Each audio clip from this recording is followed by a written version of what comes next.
இன்றைய சிந்தனை உரையில் மருந்து, மருத்துவம், மருத்துவர் உங்கள் உடலுக்குள்ளே என்ன செய்கிறார்கள் என்ற தலைப்பில் நல்லதொரு சிந்தனையை வழங்குவதற்காக தமிழர் வேளாண்மை தமிழர் மருத்துவர் ஞானப்பிரகாசம் ஐயா அவர்கள் நம்முடன் இணைந்துள்ளார்கள். ஐயாவை பற்றிய ஒரு சிறு குறிப்பு. திரு ஞானப்பிரகாசம் ஐயா அவர்கள் இயற்கை வேளாண்மையிலும் தமிழர் மருத்துவத்திலும் மிகுந்த அனுபவம் பெற்றவர். தன்னலம் கருதாத அவரது சேவையினால் ஆயிரக்கணக்கானோர் இயற்கை வேளாண்மையில் ஈடுபடுவதற்கும் இயற்கை வழியில் பாரம்பரிய அரிசி விவசாயம் செய்வதற்கும் வழிவகுத்துள்ளார். நீர்வளம் இல்லாத பகுதிகளை தனது அனுபவத்தினால் விவசாயத்திற்கு ஏற்றவாறு நிலத்தின் தன்மையினை மாற்றி அமைத்து கொடுப்பதற்கான ஆலோசனைகளை விவசாயிகளின் இருப்பிடத்திற்கே சென்று வழங்குகிறார். இதுவரை 15,000 ஏக்கர் நிலங்களை இயற்கை விவசாயத்திற்காக தயார்படுத்தி உள்ளார். விவசாயிகளுக்கும் நுகர்வோருக்கும் நேரடி தொடர்பு ஏற்படுத்தி விவசாய பொருட்களை எளிமையாக விற்பதற்கும் வழிவகை செய்துள்ளார். தமிழக வேளாண்மை இளைஞர் குழுக்களை அமைத்து அதன் வாயிலாக பல ஆக்கப்பணிகளை செய்து கொண்டிருக்கிறார். நீர்வள மேம்பாட்டிற்கும் மழைநீர் உயர்த்துவதற்கும் உப்பு நீரை நல்ல நீராக மாற்றுவதற்கும் இயற்கை உரங்கள் தயாரிப்பதற்கும் மண்புழு உரம் தயாரிப்பதற்கும் தொடர்ந்து பயிற்சிகள் வழங்குகிறார். சமுதாய தொண்டாக செய்து கொண்டிருக்கும் அவர் எந்த ஒரு கட்டணமும் வாங்குவதில்லை. அது மட்டும் இல்லாமல் தான் முறைப்படி பயின்ற சித்த மருத்துவத்தினால் தினமும் சித்த வைத்தியம் செய்து வருகிறார். நாட்பட்ட குணமாகாத பல நோய்களை புற்றுநோய் உட்பட அனைத்து நோய்களுக்கும் மருத்துவம் செய்து வருகிறார். இப்படியாக அவரை பற்றி சொல்வதற்கு அவருடைய சாதனைகள் நிறைய இருக்கிறது. ஐயா அவர்களை தமிழ் ஆனந்த யோக அன்பர்கள் அனைவரின் சார்பாக வாழ்த்தி வணங்கி வரவேற்கிறோம். மகிழ்ச்சி. அனைவருக்கும் தமிழ் ஆனந்த யோகம் குடும்ப உறுப்பினர், ஒரு குடும்பமாவே இருக்கும். நம்ம அனைவருக்கும் இனிமையான மாலை வணக்கம். ஒரு அற்புதமான மாலை பொழுதிலே உங்களோடு நான் இணைந்து பயணிப்பதிலே, இந்த வாழ்க்கையில் நமக்கு கொடுக்கப்பட்டிருக்கின்ற இந்த அற்புதமான வாழ்க்கை உங்களோடு இணைந்து பயணிப்பதில் உங்களுக்கு என்னாலான உதவிகளை செய்வதில் மிகவும் பெருமை அடைகிறேன். இன்னைக்கு ஒரு தலைப்பு கொடுத்திருக்கிறாங்க, மருந்து, மருத்துவம், மருத்துவர்கள் உங்கள் உடலுக்குள்ளே என்ன செய்ய விரும்புகிறார்கள். மருத்துவர்கள் உங்க உடம்புக்குள்ள என்ன செய்ய விரும்புறாங்க, மருத்துவம் எதற்காக செய்யறாங்க, மருந்து உடம்புக்குள்ள போய் என்ன செய்யும். இது ஏதோ செய்யறதுனால தானே நம்ம பத்திரமா இருக்கும். நோய் வந்தாதான் மருத்துவர்கிட்ட போறோம், மருந்துங்கிற ஒண்ணு கொடுக்குறாங்க. மருத்துவங்கிற ஒண்ணு உடம்புல உள்ள பல்வேறு விதமான நோய்களுக்காக செய்யப்படுகின்ற ஒன்று மருத்துவம். எல்லா நோயும், எந்த நோய் வந்தாலும் மருத்துவர்கிட்ட தான் போறோம். அவங்க மருத்துவங்கிற ஒண்ண செய்யறாங்க.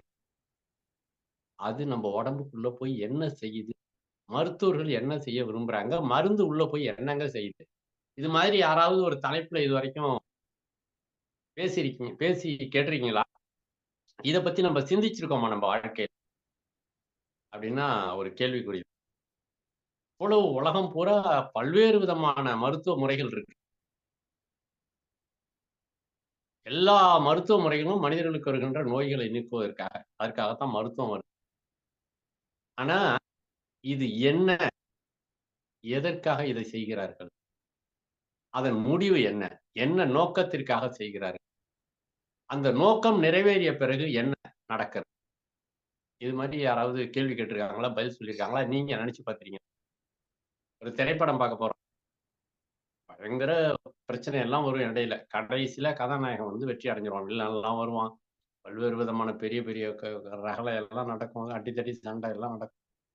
கடைசியில கதாநாயகன் வெற்றி அடைஞ்சிருவான், சுபம்னு போட்டு முடிச்சிருவாங்க. அதுக்கப்புறம் கதாநாயகன் என்ன ஆனா, அதுக்கப்புறம் மிச்ச வாழ்க்கையில என்ன ஆனான்னு தெரியாது. ஒரு பெரிய ஏதாவது ஒரு பிரச்சனை தீர்ந்த பிறகு அப்படியே விட்டுருவாங்க. இது மாதிரியே மருத்துவர்கள்ட்ட ஏதோ பிரச்சனைன்னு போறாங்க நோயாளிகள், மருத்துவர்கள் ஏதோ பண்றாங்க, அப்புறம் மருத்துவர்களுக்கும் நோயாளிகளுக்கும் தொடர்பு துண்டிக்கப்பட்டு. என்ன நோக்கத்துக்காக நம்ம போறோம்? மருத்துவர்கள் என்ன செஞ்சு முடிக்கிறாங்க? இது மாதிரி நம்ம யோசிச்சதே இல்லை. உண்மை என்னன்னு கேட்டீங்கன்னா, இப்ப நம்ம சாதாரணமா இப்ப ஒரு இந்த நிகழ்ச்சி நடத்துறோம். இந்த கூட்டத்துல சந்திச்சு பேசிட்டு இருக்கோம். இப்ப நம்ம இயல்பா இருக்கோம். நோய் வந்துட்டா நம்ம இயல்பா இருக்க மாட்டோம். இல்லையா? நோய் வந்துட்டா நம்ம இயல்பா இருக்க மாட்டோம். அப்ப மருத்துவர்ட்ட போறோம். நான் இயல்பா இல்ல அப்படின்ட்டு மருத்துவர்ட்ட போறோம். மருத்துவர் மருந்து குடுக்குறாரு அல்லது மருத்துவம் செய்றாரு. என்ன மாரி மருத்துவமோ, அறுவை சிகிச்சையோ அல்லது அ ம ம மருந்து குடுக்குறாரோ, ஊசி போடுறாரோ, என்னவோ மருத்துவம் பண்றாரு. மறுபடியும் என்னதாங்க ஆகும்? திருப்பி நம்ம இயல்பாயிருவோம் அவ்வளோதான். அதாவது மனநோயாளியா இருந்தாலும், உடல் நோயாளிகளாக இருந்தாலும், எந்த மாரி நோயாளிகளா இருந்தாலும், மருத்துவங்கிற ஒண்ணு மருத்துவர் செய்றாரு. அந்த மருத்துவம் முடிவு பெற்ற பிறகு என்ன நடக்கும்னு கேட்டீங்கன்னா, திருப்பி நம்ம இயல்பாயிடுவோம். நம்ம இயல்பாவறதுன்னா என்னங்க? உடம்புக்கு முடியலன்னு சொல்றோம்ல, மனசு சரியில்லன்னு சொல்றோம்ல, அது எல்லாம் சரியாயி, திருப்பி நம்ம சாப்பிடுவோம், தூங்குவோம், நடப்போம் அவ்வளோதான். வேற ஒண்ணும் செய்ய மாட்டாங்க அவங்க. என்ன இதுக்கு தான் இவ்வளோ பெரிய போராட்டமா? ஆமா பின்ன மாற்று சிறுநீரகத்தெல்லாம் புடுங்கி வச்சு, இருதயத்த புடுங்கி வச்சு, மூளைய மாத்தி வச்சு, திருப்பி இவங்க என்ன செய்வாங்கங்கிறீங்க நோயாளிகள்? பழையபடி சாப்பிடுவாங்க, தூங்குவாங்க, போவாங்க, வருவாங்க அவ்வளோதான். இதுக்கு தாங்க இவ்வளோ பெரிய போராட்டம். எதுக்குங்க? சாப்பிடுறதுக்கு, தூங்குறதுக்கு, சிந்திக்கிறதுக்கு, சுதந்திரமா நம்ம நடக்கிறதுக்கு தான். இவ்வளோ பெரிய மருத்துவ உலகமும், இவ்வளோ பெரிய மருத்துவ நிறுவனங்களும் போட்டி போட்டுக்கிட்டு மனிதர்கள இயல்பா வாழ வைக்கிறதுக்கு போராடுறாங்க. வேற ஒண்ணும் இந்த இந்த இயல்பா வாழ வைக்கிறதுங்கிறது எவ்வளோ பெரிய விஷயம் அப்படிங்கிறது மருத்துவமனைக்கு போனதுக்கு அப்புறம் தான் தெரியும். மருத்துவர்கள் இயல்பா வாழ வைக்கிறாங்களா இல்லையாங்கிறது வேற ஒரு பக்கம் வச்சுக்கங்க. வாழ வைக்க முயற்சி பண்றாங்க. நெறைய பேர் அதுல வந்து வெற்றி பெறுறாங்க இல்லையா? அதனால தான் நம்ம நோயிலிருந்து விடுபட்டு வெளில வரோம். அத வந்து மறுக்க முடியாது. நான் இதுல எந்த இடத்துல நான் உங்கள சிந்திக்க வைக்க விரும்புறேன், உங்களுக்கு உண்மை சொல்ல விரும்புறேன்னா, நம்ம இயல்பா இருக்கும்போது தானே நோய் வந்தது. வாழ்நாள் பூரா பெரும்பாலான மனிதர்கள் இயல்பா தான் இருக்கும். எந்த நேரமும் மருந்து சாப்பிட்டே இருக்கிறது இல்லையா? இந்த இயல்பு நிலையிலிருந்து மாறி போகாம, அல்லது இயல்பு நிலைய மீண்டும் இயல்பு நிலையாவே வச்சுக்கிறதுக்கு ஏதாவது ஒரு சூத்திரம் கண்டுபிடிச்சா சரியாயிரும்ல. அத கண்டுபிடிச்சுட்டா நம்ம மருத்துவமனைக்கே போ வேணாம்ல. ஏன்னா உடம்பு எப்ப பார்த்தாலும் இயங்கிட்டே இருக்கும். இயங்க முடியாம போனா தானங்க உடம்பு இயங்கலன்னா தானே மருத்துவர்ட்ட அவரு உடம்ப தான் இயங்க வைப்பாரு. திருப்பி நடக்க வைப்பாரு, பேச வைப்பாரு, சிரிக்க வைப்பாரு. சிறுநீரகத்த இயங்க வைப்பாரு. இருதயத்த மாத்தி வச்சு திருப்பி நான் நல்லா இருக்கேன்னு பேச வைப்பாரு. மூளைய கூட மாத்தி வைக்கிறாங்க. இந்த மருத்துவம் இவங்க கிட்ட இல்லாமலே நம்ம கையிலேயே இருந்து, நம்ம உடம்ப நம்ம சரி பண்ண, இயல்பா இருக்கவே கத்துக்கிட்டா எவ்வளவு நல்லா இருக்கும். இயல்பா இருக்கிற உடம்பு, இயல்பு நிலையிலிருந்து மாறி போறது எங்க? அப்படிங்கிறது இன்னைக்கு வரைக்கும் யாராச்சும் இந்த ரகசியத்த உங்கள்ட்ட சொல்லியிருக்காங்களா? இயல்பா டெய்லி சாப்பிட்டுட்டு இருந்தோம், தூங்கிட்டு இருந்தோம், வேலைக்கு போயிட்டு இருந்தோம். நம்ம வேலையெல்லாம் ஒழுங்கா பார்த்துட்டு இருந்தோம். திடீர்னு ஒரு நாள் இந்த வேலையெல்லாம் செய்ய முடியாம போயிடுது. எந்த இடத்துல இந்த தடம் புரண்டது? எந்த இடத்துல இந்த பாதை மாறுச்சு? எதனால மாறுச்சு? இத எப்படி சரி பண்றது? மருத்துவர்கள்ட்ட போவாம மருத்துவர்கள்ட்ட போவாம, மருந்து எடுத்துக்காம, இயல்பா இருந்த நம்ப, மீண்டும் இயல்பு நிலைக்கு வரதுக்கு என்ன செய்யும்? அதுக்கு ஏதாவது ஒரு வழி இருக்கு. அப்படின்னு நம்ம யோசிச்சிருக்கோமா இதுவரைக்கும்? இல்ல, இல்ல. மறுபடியும் இன்னொரு தடவ பேசிக்கலாம்.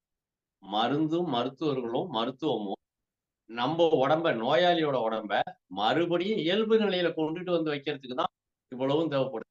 உலகளாவிய மருத்துவம், பல மருத்துவ முறைகள், பல 100 மருத்துவ சிகிச்சை முறைகள், பல 1000 மருந்துகள் எல்லாம் மனிதர்கள திருப்பியும் மனிதர்களா நடமாட வைக்கிறதுக்கு தான் போராட்டம். வேற ஒண்ணும் ஆனா, இயற்கையில நம்ம இயல்பாவே நடமாடிட்டு, சாப்பிட்டுட்டு, தூங்கிட்டு தான் இருந்தோம். அந்த பாதை மாறுன இடத்த கண்டுபிடிச்சு அத சரி பண்ணிட்டா சரியா எந்த இடத்துல பாதை மாறுச்சுன்னு யாருக்குமே சொல்ல தெரியல. உண்மையில அது ஒரு ஆச்சரியமான விஷயம். ஆனா அதுதான் உண்மை. என்ன ஆச்சரியம்? எது உண்மை? உடம்பு மாறுனதுக்கு எது உண்மை? உடம்பு திருப்பி மீண்டு வர்றதுக்கு எது உண்மை? ஏன்னா திரைமறைவுல அந்த ரகசியம் இருக்கு. நோயாளியா இருக்கிறவங்க சாப்பிட மாட்டாங்க. நடமாட முடியாது. எதுவுமே அவங்களுக்கு பிடித்தம் இல்லாம போயிரும். நோய் நீங்கின உடனே திருப்பி சாப்பிடுவாங்க, திருப்பி தூங்குவாங்க, திருப்பி தண்ணி குடிப்பாங்க, திருப்பி எல்லாமே செய்வாங்க.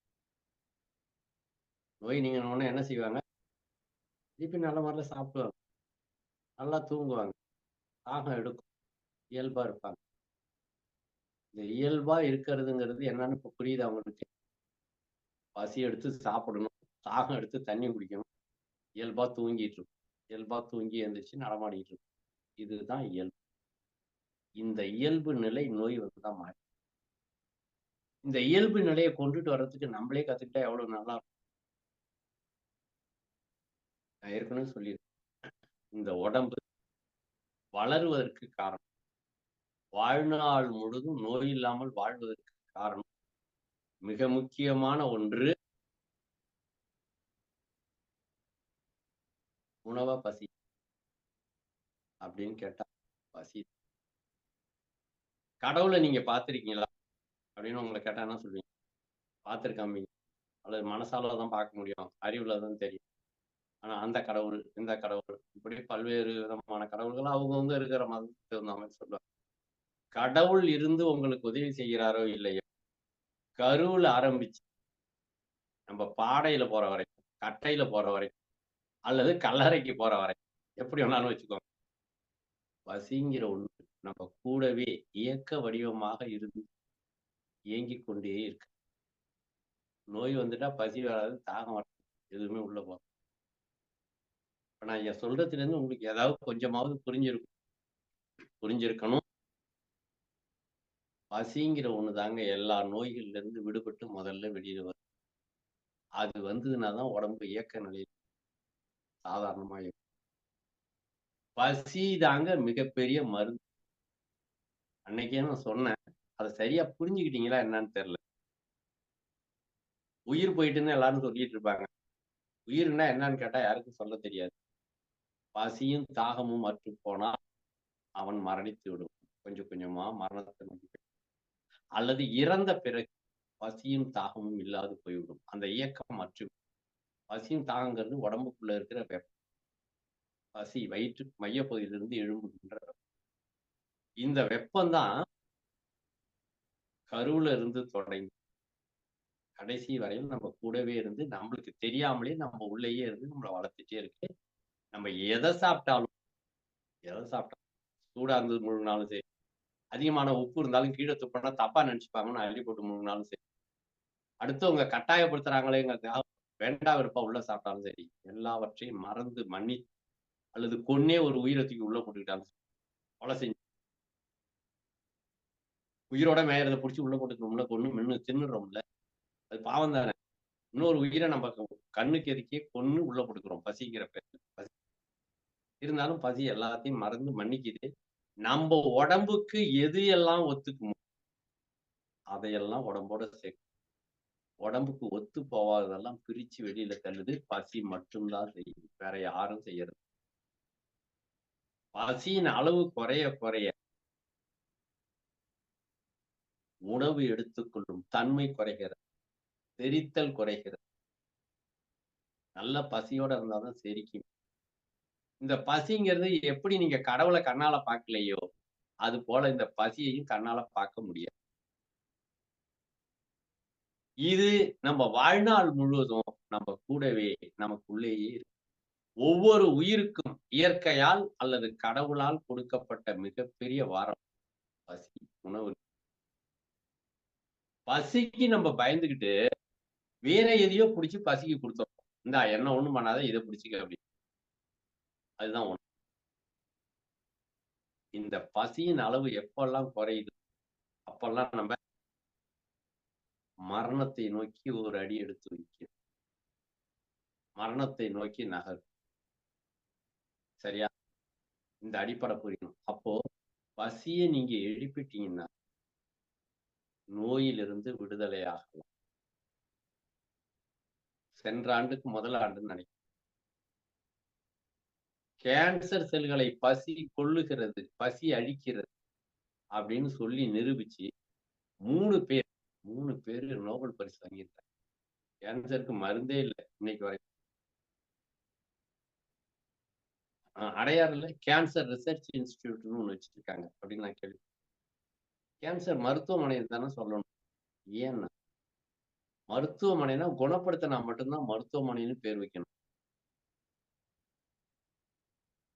ஆராய்ச்சி மையம் தான். ஆராய்ச்சி இந்த நோய்க்கு முற்றிலுமான முழுமையான மருந்து இருக்கு அப்படின்னு தெரியாம அத மருத்துவமனை அப்படின்னு சொல்லக்கூடாது அப்படின்னு ஒரு காரணம் சொன்னாங்க. எனக்கு ஆச்சரியமா இருக்கு. அதாவது ஆய்வுகளில் தான் இருக்கிறது அந்த புற்றுநோய் பல்வேறு விதமான புற்றுநோய் சொல்றாங்க. இந்த புற்றுநோய் செல்களை அழிப்பதற்கு இன்னும் நேரடியான மருந்துகள் கண்டுபிடிக்கப்படவில்லை. ஆனா பசி கேன்சர் செல்களை கொன்று ஒழிக்கிறது. ஆச்சரியமா இருக்கு பாருங்க. இந்த பசியோட முகம் இருக்கு பாருங்க, பல்வேறு விதமான அது அது வேற சொல்லலாம். புலிக்கு வர்ற பசி வேற, ஆட்டுக்கு வர்ற பசி வேற. என்ன இது எல்லாத்துக்குள்ளேயும் பசி இருந்து அந்தந்த உயிரை கடவுள் மாதிரி காப்பாத்துது. நீங்க திருப்பி இன்னொரு தடவை கேட்கணும்னு நினைக்கிறேன். ஏன்னா நிறைய தகவல்கள் நான் பதிவு பண்ணேன். பசி ஒவ்வொரு உயிருக்குள்ளேயும் இருந்து அந்தந்த உயிருக்கே ஒரு கடவுள் மாதிரி இருந்து காப்பாத்திக்கிட்டு இருக்கு. இந்த பசிய நம்ம சரியா தெரிஞ்சு சாப்பிட ஆரம்பிச்சிட்டோம்னு வச்சுக்கோங்க, அவ்வளவுதான். எல்லா நோயும் அழிச்சு. பசிய மட்டும் சரியா எழுப்ப கத்துக்கிட்டா, எதுக்க உணவு இருக்குங்கிறதுக்காக சாப்பிடக்கூடாது. பசி இல்லாம சாப்பிடவே கூடாது. பசியின் அளவுக்கு தகுந்த மாதிரி சாப்பிடணும். இந்த மாதிரி சாப்பிட்டா நோயே வராது. திருமூலர்ல இருந்து திருவள்ளுவன்ல இருந்து கடைசியா வந்த ராமலிங்கம் வரைக்கும் பசித்திருன்னு தான் சொல்லிட்டு போனாங்க. சாப்பிட்டுட்டு இருன்னு சொல்லல. ராமலிங்கம் சத்திய தர்மசாலைன்னு ஒண்ணு தோற்றுவித்து உலகத்திலேயே பசி தாங்க முடியாதவனுக்காக ஒரு தர்மசாலை ஆரம்பித்து இன்று வரையில் அணையாத அடுப்பாக எரிந்து கொண்டிருக்கின்ற அடலூர் தர்மசாலையில சோறு போட்டுட்டு அவர் சொன்ன உபதேசம் என்னன்னா, பசிக்கு தன்னை கொடுப்பதுதான் திருப்பலின்னு தேவாலயங்கள் சொல்லுகின்றன. நோன்பு நோக்கிறோம் இறைவனுக்காக, அது பசியை எழுப்புவதற்காக. பசிங்கிற ஒண்ணு இல்லைன்னா நான் மரணத்தை நோக்கி அடி எடுத்து வைக்கிறோம் அப்படின்னு நான் சொல்லிட்டேன். அப்போ நோய்கள், முதலில் நோய், சிறிது சிறிதாக நோய்களின் பின்னால் மரணம். பசியை எழுப்ப பழகிட்டோம்னா எல்லா நோயிலிருந்து வெளியில வந்துடலாம். எந்த மாதிரி நோயா இருந்தாலும் சரி. ஆனா இதை கேட்கறதுக்கு கொஞ்சம் கஷ்டமா இருக்கும். நம்புறதுக்கு கேட்கறதுக்கு என்ன காதல வாங்கிட்டு போறது. பசியை எழுப்பாததுனாலதான் நோய் வந்தது அப்படிங்கிறது ஒரு நம்புவதற்கான நிறைய பேரால இந்த உண்மையை ஒத்துக்க முடியாது அப்படிங்கிறது எனக்கு. கொஞ்சம் கொஞ்சமாக உடல் பசி இழக்கும் போது, பசி குறையும் போது உடலின் இயக்கம் கொஞ்சம் கொஞ்சமாக குறைகிறது என்பதுதான் உண்மை. இந்த பசியை எழுப்புறதுக்கு தான் மருத்துவர்கள், மருத்துவம் எல்லாம் போராடுகிறது. நோயிலிருந்து அவங்க விடுதலை ஆயிட்டா என்ன அர்த்தம்? சாப்பிடணும்னு அர்த்தம். பசி எழும்புதுன்னு அர்த்தம். இதை எழுப்புறதுக்கு தாங்க எல்லாரும் போராடுறாங்க. இந்த ரகசியத்தை உங்ககிட்ட சொல்லணும். அப்புறம் பசியை எழுப்புறது எப்படின்னு கத்துக்கணும்ல, அது ஒரு விஷயம் இருக்கு. இதற்கு என்ன இப்போ கேள்வி எனக்கு கொடுத்த தலைப்புக்கான பதிலை நான் சொல்லிட்டேன். பசியை எழுப்புவதற்காக, உடலை இயல்பு நிலைக்கு கொண்டு வருவதற்காக தான் நோயாளிகளின் உடலில் மருத்துவர்கள் எல்லோரும் போராடுகிறார்கள். இந்த மருத்துவம் சரியான பிறகு உடல் மீண்டும் இயல்பு நிலைக்கு வந்துடும். இதற்குத்தான் உலகம் பூரா இவ்வளவு பெரிய போராட்டம் நடக்குது. மருந்துங்கிற பேர்லயும், மருத்துவங்கிற பேர்லயும், மருத்துவர்கள்ங்கிற பேர்லயும் உடம்பை இயல்புக்கு கொண்டு வரதான். அந்த இயல்பு என்னன்னு கேட்டீங்கன்னா, பசியை அடிப்படையாக கொண்டது. பசியை அடிப்படையாக கொண்டது. சரிங்களா? பசியின் பின்னால் நீருக்கான பசியின் பேரு தான். உணவுக்கான பசியின் பேரு பசி. சரியா?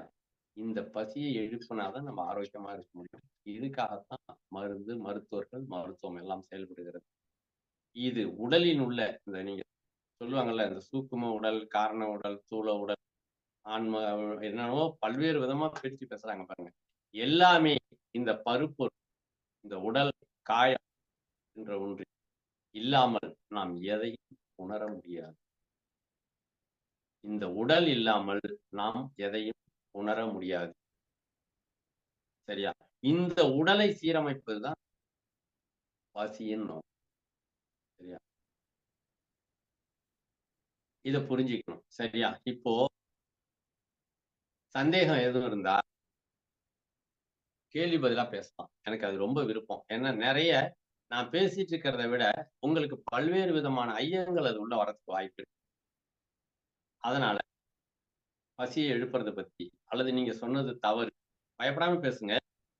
அப்பதான் சரி, தவறுங்கிறது தெரியும். சரிங்களா? அதனால பயப்படாம பேசுங்க. தொடர்ந்து பயணிக்கலாம். அம்மா, கலந்துரையாடலுக்கு அனுமதி குடுங்க. ஆ வாழ்க வளமுடன்ங்கய்யா. நன்றிங்கய்யா. ஆ, ஆ. ஐயா சிறப்பான விளக்கம். இன்னைக்கு பசிய பத்தி நெறைய ஐயா விளக்கம் குடுத்தீங்க. ஐயா உங்கள வாழ்த்திட்டு அப்புறம் கேள்வி பதில் நிகழ்வு வச்சுக்கலாங்களா ஐயா? அ ஐயாவ வந்து சரிங்க. அன்பர்கள் அனைவரும் துரிய நிலையில் இருந்து ஐயாவை வாழ்த்துவோம். தமிழர் வேளாண்மை தமிழ் மருத்துவர் திரு ஞானப்பிரகாசம் ஐயா அவர்கள் வாழ்க வளமுடன். அவர்களின் அன்பு குடும்பம் வாழ்க வளமுடன். ஐயா அவர்களும் அவர்களின் அன்பு குடும்பமும் அருட்பேராற்றல் கருணையினால் உடல் நலம், நீண்ட ஆயுள், நிறை செல்வம், உயர் புகழ், மெஞ்ஞானம் ஓங்கி வாழ்க வளமுடன், வாழ்க வளமுடன், வாழ்க வளமுடன். ஐயா ஐயா வந்து இன்னைக்கு பேசுனதுல இருந்து கொஞ்சம் நான் சில குறிப்பு மட்டும் சொல்றேங்க ஐயா. ஐயா வந்து இன்னைக்கு வந்து உடல வந்து நம்ம இயல்பு நிலைக்கு கொண்டு வருவதற்கு தான் இந்த பசின்றது வந்து சொன்னாங்க. இயல்பு நிலை இல்லாதனால தானே இப்ப பல பல நோய்கள்லாம் இருக்கு. அதுக்கு முக்கியமான அடிப்படையான இது வந்து பசின்னு ஐயா இன்னைக்கு ஒரு முக்கியமான தகவல நம்மளுக்கு சொல்லியிருக்காங்க. பசி தான் அது வந்து பசிய தான் அடிப்படையாக கொண்டதுன்னு சொல்லியிருக்காங்க. பசி வந்து ஒண்ணு தான் எல்லா நோய்களுக்குமே மருந்து. பசின்னா மிகப்பெரிய மருந்துன்னு ஐயா சொல்லியிருக்காங்க. அப்புறம் இறந்த பின்னு மக்கள் மனிதர்களுக்கு வந்து பசியும், தாகமும் இல்லாம போயிடும். அது இருக்கு மனுஷன் உயிர் வாழும்போது அவனுக்கு முக்கியமா இருக்கிறது இந்த பசியும், தாகமும். அத பத்தி ஐயா சொன்னாங்க. அ அதுக்கப்புறம் பசி குறையும்போது தான் நம்ம மரணத்த நோக்கி நகருகிறோம் அப்படின்றத ஐயா சொன்னாங்க.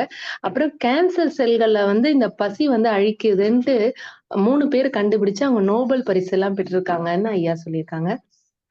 அப்புறம் ஒவ்வொரு உயிர்களுக்குள்ளும் இந்த பசி வந்து கடவுளாக இருந்து அவங்கள காப்பாத்துது அப்படின்னு ஐயா சொன்னாங்க. அதுக்கப்புறம் லாமலிங்க ஐயா அடிகளார் அவங்கலேருந்து எல்லாருமே என்ன சொல்லியிருக்காங்க, பசித்திருந்தா சொன்னாங்க அப்படின்னு சொன்னாங்க. ஐயாவோட வடலூர் தர்மசாலையிலயும் அ எப் எல்லாருக்கும் வந்து அ அ எல்லாருக்கும் நாள் ஃபுல்லா அவர்களுக்கு அ உணவு வந்து இது பண்ணியிருப்பாங்க. ஆனா ஐயா என்ன சொல்லியிருக்காங்க, பசிச்சு தான் சாப்பிடணுன்றத ஐயா வலியுறுத்தி சொல்லியிருக்காங்க. அப்புறம் நோன்பு நோக்குறது எதுக்காக? இந்த பசி எழுப்பதற்காக தான் அப்படின்னு சொல்லி ஐயா இது பண்ணியிருக்காங்க. அ எல்லா நோய்கள்ல இருந்தும் நம்ம வெளிய வரணும்னா, இந்த பசி தான் அப்படின்னு ஐயா வந்து ரொம்ப ஆணித்தரமா எனக்கு சொல்லியிருக்காங்க. அ அ ஐயா வாழ்க வளமுடன். இவங்க தொடருவாங்க ஐயா. வாழ்க வளமுடன். அனிதா சசிகுமார் ஐயா தொடருவாங்க. வாழ்க வளமுடன். ஆமா. அம்மா நீங்க தொடரலாமா? வாழ்க வளமுடன். தியானமே யோகம், யோகமே ஞானம். தமிழ் ஆனந்த யோகம். வாழ்க வளமுடன். ஐயா வாழ்க வளமுடன் ஐயா.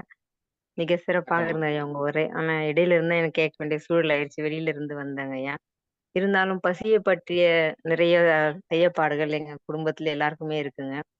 சிலர் வந்து பசிச்ச பின் புசின்னுவாங்க. சிலர் வந்து நேரத்துக்கு சாப்பிடணும் அப்படின்ட்டு சொல்லுவாங்க. எதுதான் சரியான புரிதல்ன்றது மக்களுக்கு தெளிவா தெரியணும். எங்களுக்கு ஓரளவுக்கு தெரிஞ்சாலும் இது அனைவருக்கும் பயன்படுன்ற ரீதியில நான் கேக்குறேங்க. ஒரு ஒரு நாளுக்கு இந்தந்த வேலைக்கு நம்ம சாப்பிடணுங்களா? இல்ல பசிச்ச பின் புசிக்கணுங்களா ஐயா? எதுங்க ஐயா சிறந்தது? பசித்த பின் புசித்தல் தான் சரி. அதாவது அ நம்ப மருத்துவங்கிறது ஒண்ணு உலக சிறப்பு வாய்ந்தது தமிழர் மருத்துவங்கிறது. மருந்தே வேண்டாம் அப்படிங்கிறது தமிழ் மருத்துவம். மருந்தன வேண்டாவாம் யாக்கை. அப்படிதான் அததான் தமிழர் வேதம்னு சொல்லும் திருக்குறள்ல. அதுதான் சொல்லுது, உடம்புக்கு மருந்து வேண்டாம் அப்படின்னா எப்ப வேண்டாம் அப்படின்னா, அருந்தியது அற்றது போற்றி உண்ணி. மருந்தென வேண்டாவாம் யாக்கைக்கு, அருந்தியது அற்றது போற்றி உண்ணி. இதை நம்ம ஏற்கனவே பேசியிருக்கோம். அதாவது ஒரு என்னுடைய ஆசிரியர் இருக்கும்போது பேசிட்டு இருந்தோம் அதை பத்தி. அப்ப தொலைக்காட்சி பெட்டியில ஒரு குளத்து ஓரமா புலி படுத்திருந்தது. ஆடு வந்து தண்ணி குடிச்சிட்டு போச்சு. ஏன்டா புலி ஆட்ட அடிக்கல அப்படின்னு கேட்டேன். அந்த குறளுக்கு நான் விளக்கம் என்ன சொல்லியிருந்தேன்னா, ஒரு கல்லூரியில போய் பேச கூப்பிட்டுருந்தாங்க என்ன. அங்க சொல்லியிருந்தேன். அதாவது சாப்பிட்டது செரிச்ச பிறகு சாப்பிடணும்னு திருவள்ளுவர் சொல்றாரு. அருந்தியது அற்றது. அருந்தியதுன்னா உணவு அருந்தினா, அப்ப உணவு சாப்பிடுறோம். அற்றதுன்னா உணவு வந்து நம்ம உடம்பு பிரிஞ்சிச்சு, செரிச்சு போச்சு, முடிஞ்சிச்சு. அப்படி சாப்பிடு அப்படின்னு திருவள்ளுவர் சொல்லியிருக்கிறாரு. அருந்தியது அற்றது. சாப்பிட்டது. சாப்பிட்ட உணவு செரிச்சு போன பிறகு சாப்பிடணும் அப்படின்னு திருவள்ளுவர் சொல்லியிருக்காரு அப்படின்னு. நான் ஒரு கல்லூரியில போய் என்ன கூப்பிட்டு சிறப்புரையாற்ற கூப்பிட்டுருந்தாங்க. அங்க பேசிட்டு வந்தேன். வந்து என்ன பேசுனேன்னு கேட்டாரு. இவர்ட்ட இந்த மாரி பேசியிருந்தேன்னு சொன்னேன். அப்படின்னு திருவள்ளுவர் உன்ட்ட சொன்னாரான்னு கேட்டேன்.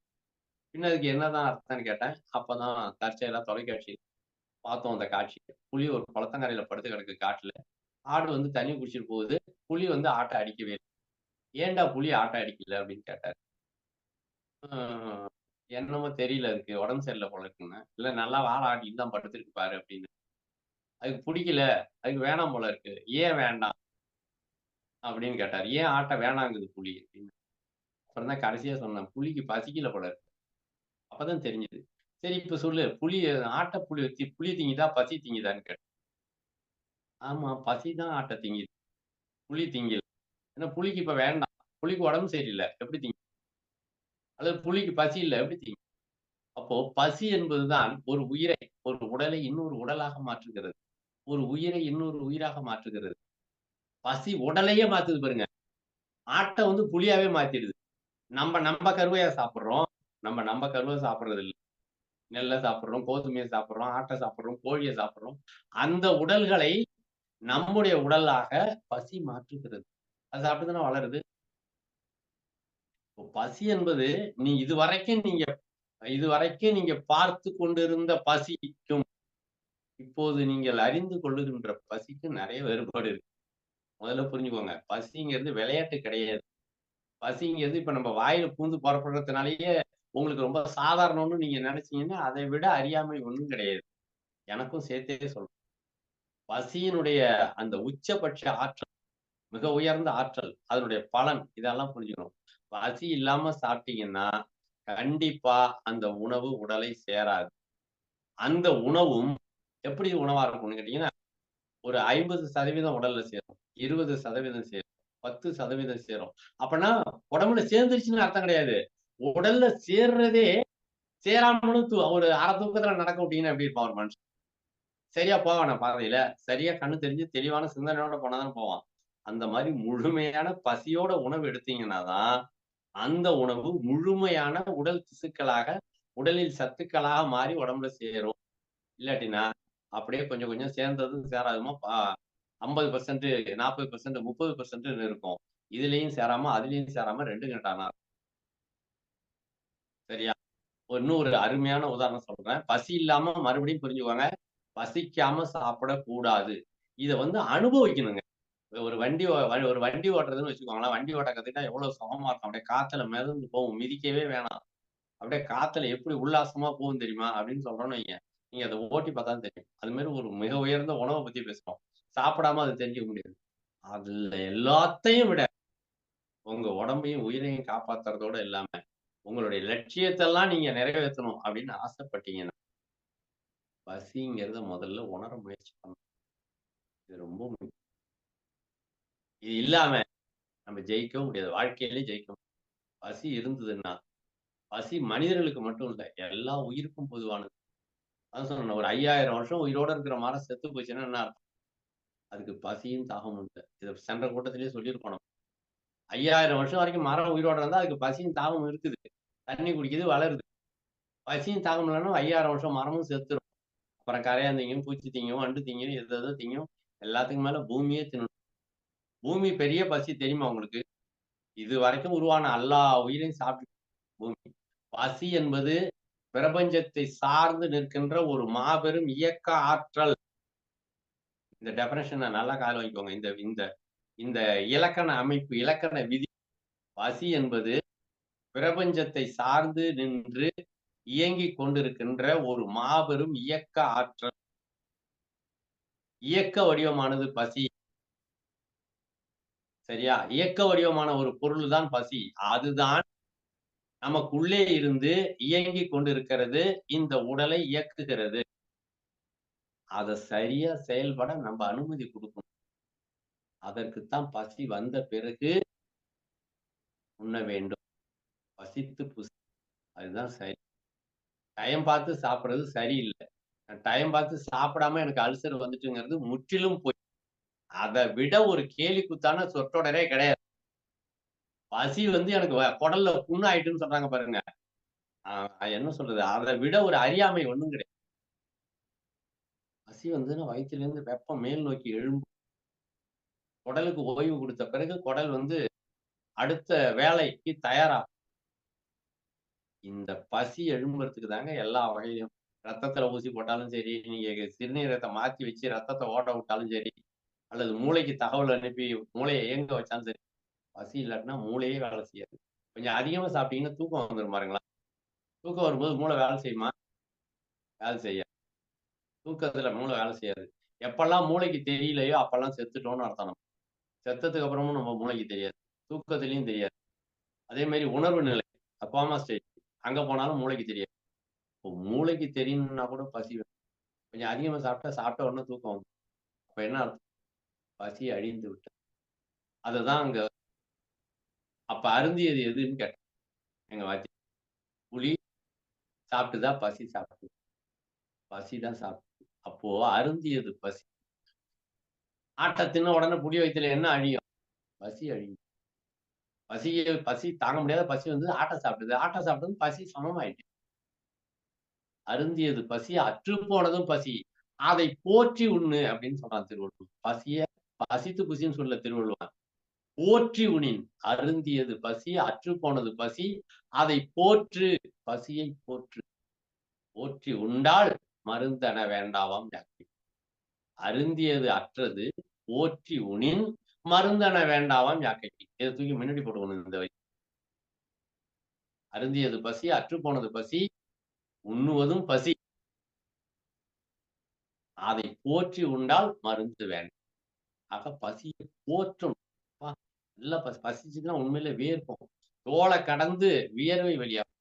மயக்கம் வரும். கண்ணெல்லாம் இருட்டி. ஒரு விதமான நடுக்கம் வரும். பசிங்கிறது வயிற்றோட மையப்பகுதியில இருந்து எழும்பும். சரியா?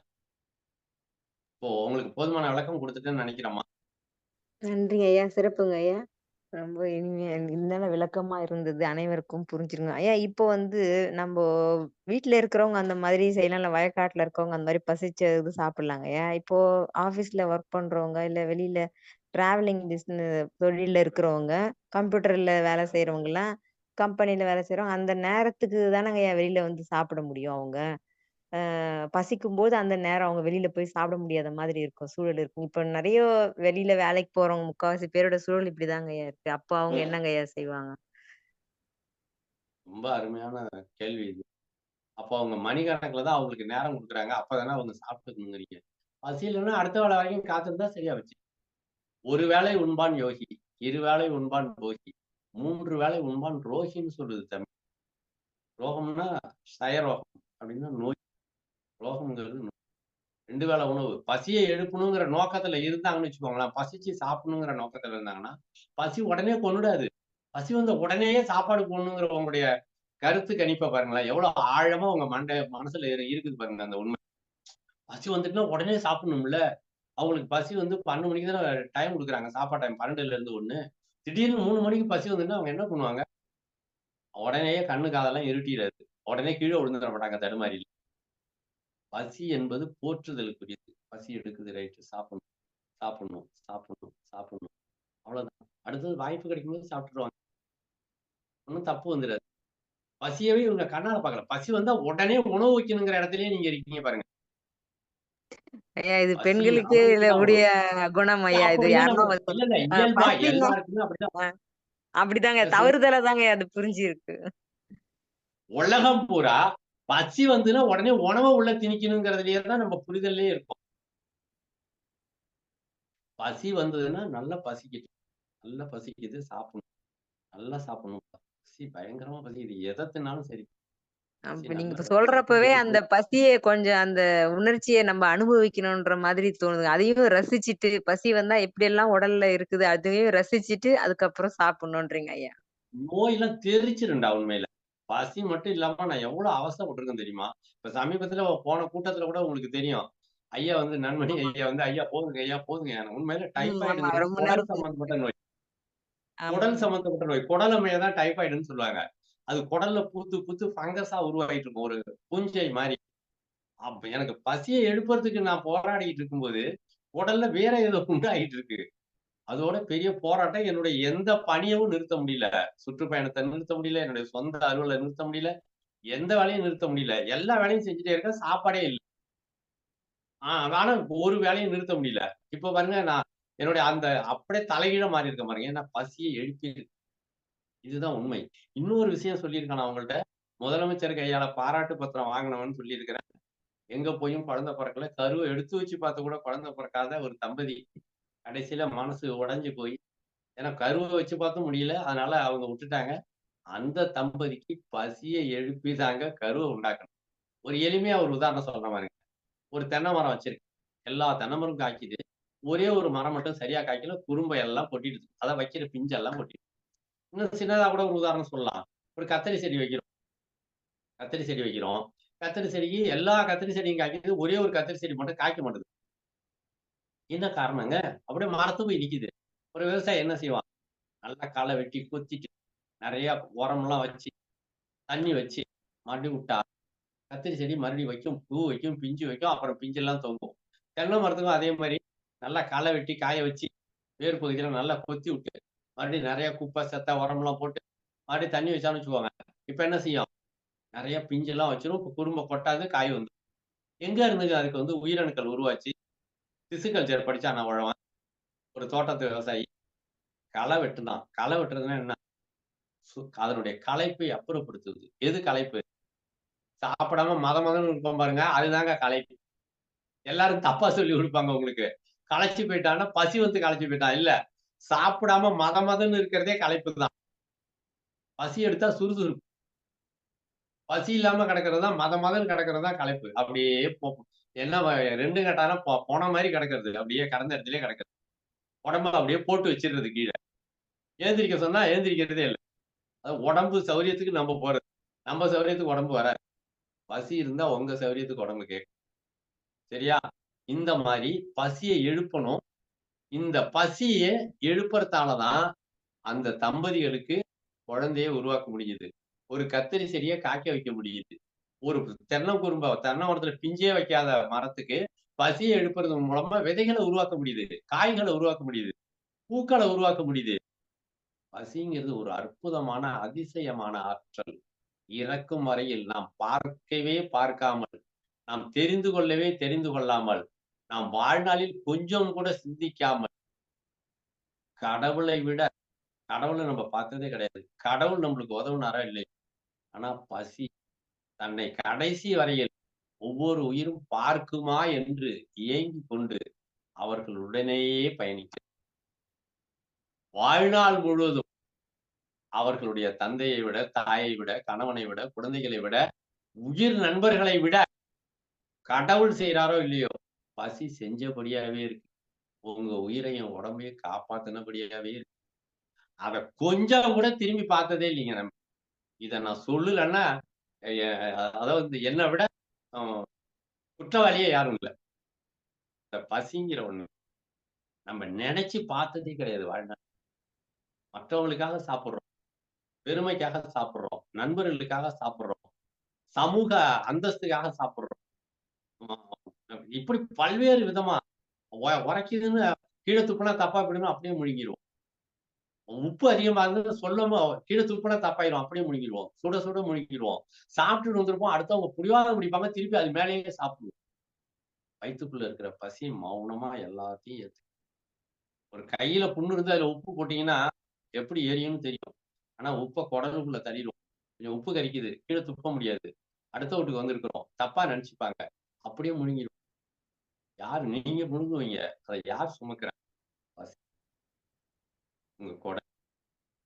இந்த உடம்புல கடைசி வரைக்கும், செத்து போற வரைக்கும், தான் செத்து போற வரைக்கும் உங்களுக்காக உழைக்கிற ஒரு உறுப்பு இருக்கு. ஒரு இயக்கம் இருக்குன்னா பசிதான். அது அழியிற வரைக்கும் அது அழியிற வரைக்கும் அது அது நன்றி கடனே பார்த்தது இல்ல. உங்ககிட்ட இருந்து நன்றியே எதிர்பார்த்தது இல்ல. கடைசி வரைக்கும். ஆனா, ஒரு இம்மி கூட அது குறைச்சலா உழைச்சதே கிடையாது. அப்படி உழைக்கிற ஒரு வடிவம் பெற்ற இயக்க வடிவமான ஒண்ணுக்கு பேர் சரி. நன்றிங்க ஐயா. ரொம்ப சிறப்பா இருந்தது ஐயா பதில். நன்றிங்க ஐயா. வாழ்க வளமுடன். அடுத்ததாக கீதா தேவி அம்மா அன்மியூட் பண்ணிட்டு பேசுங்கம்மா. ஐயா வாழ்க வளமுடன் ஐயா. வணக்கம்.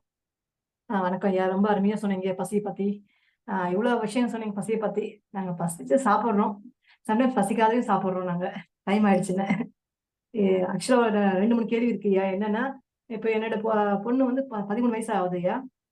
அவளுக்கு எப்பவுமே பசிக்குது சொல்லிட்டே இருக்கா. இப்ப வந்து காலையில ஒரு 8 மணிக்கு சாப்பிடுறான்னா, உடனே ஒரு 9 மணி 10 மணி கூட இருக்காது, உடனே பசிக்குது வந்துருவா சாப்பிடறதுக்கு. பசிக்குது பசிக்குது பசிக்குது சொல்லிட்டே இருப்பா அந்த வார்த்தையை. அவள் தாங்க கூட முடியாது அவளால.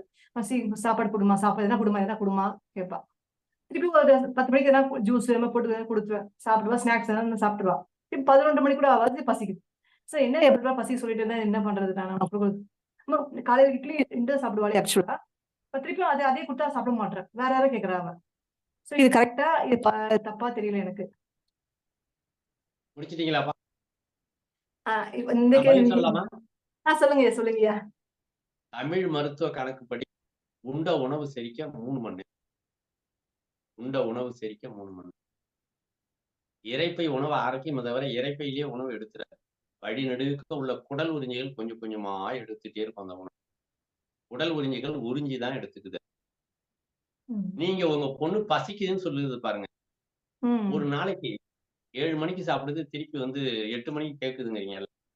3 மணி நேரத்துக்கு ஒண்ணு குடுக்க கூடாம கொஞ்சம் கொஞ்சமா பழகி பாருங்க. 3 மணி நேரம் வரைக்கும் அதை சாப்பிடாம நிறைய சாப்பிடுது. இப்ப வந்து 4 இட்லி சாப்பிட்டுருக்கேன்.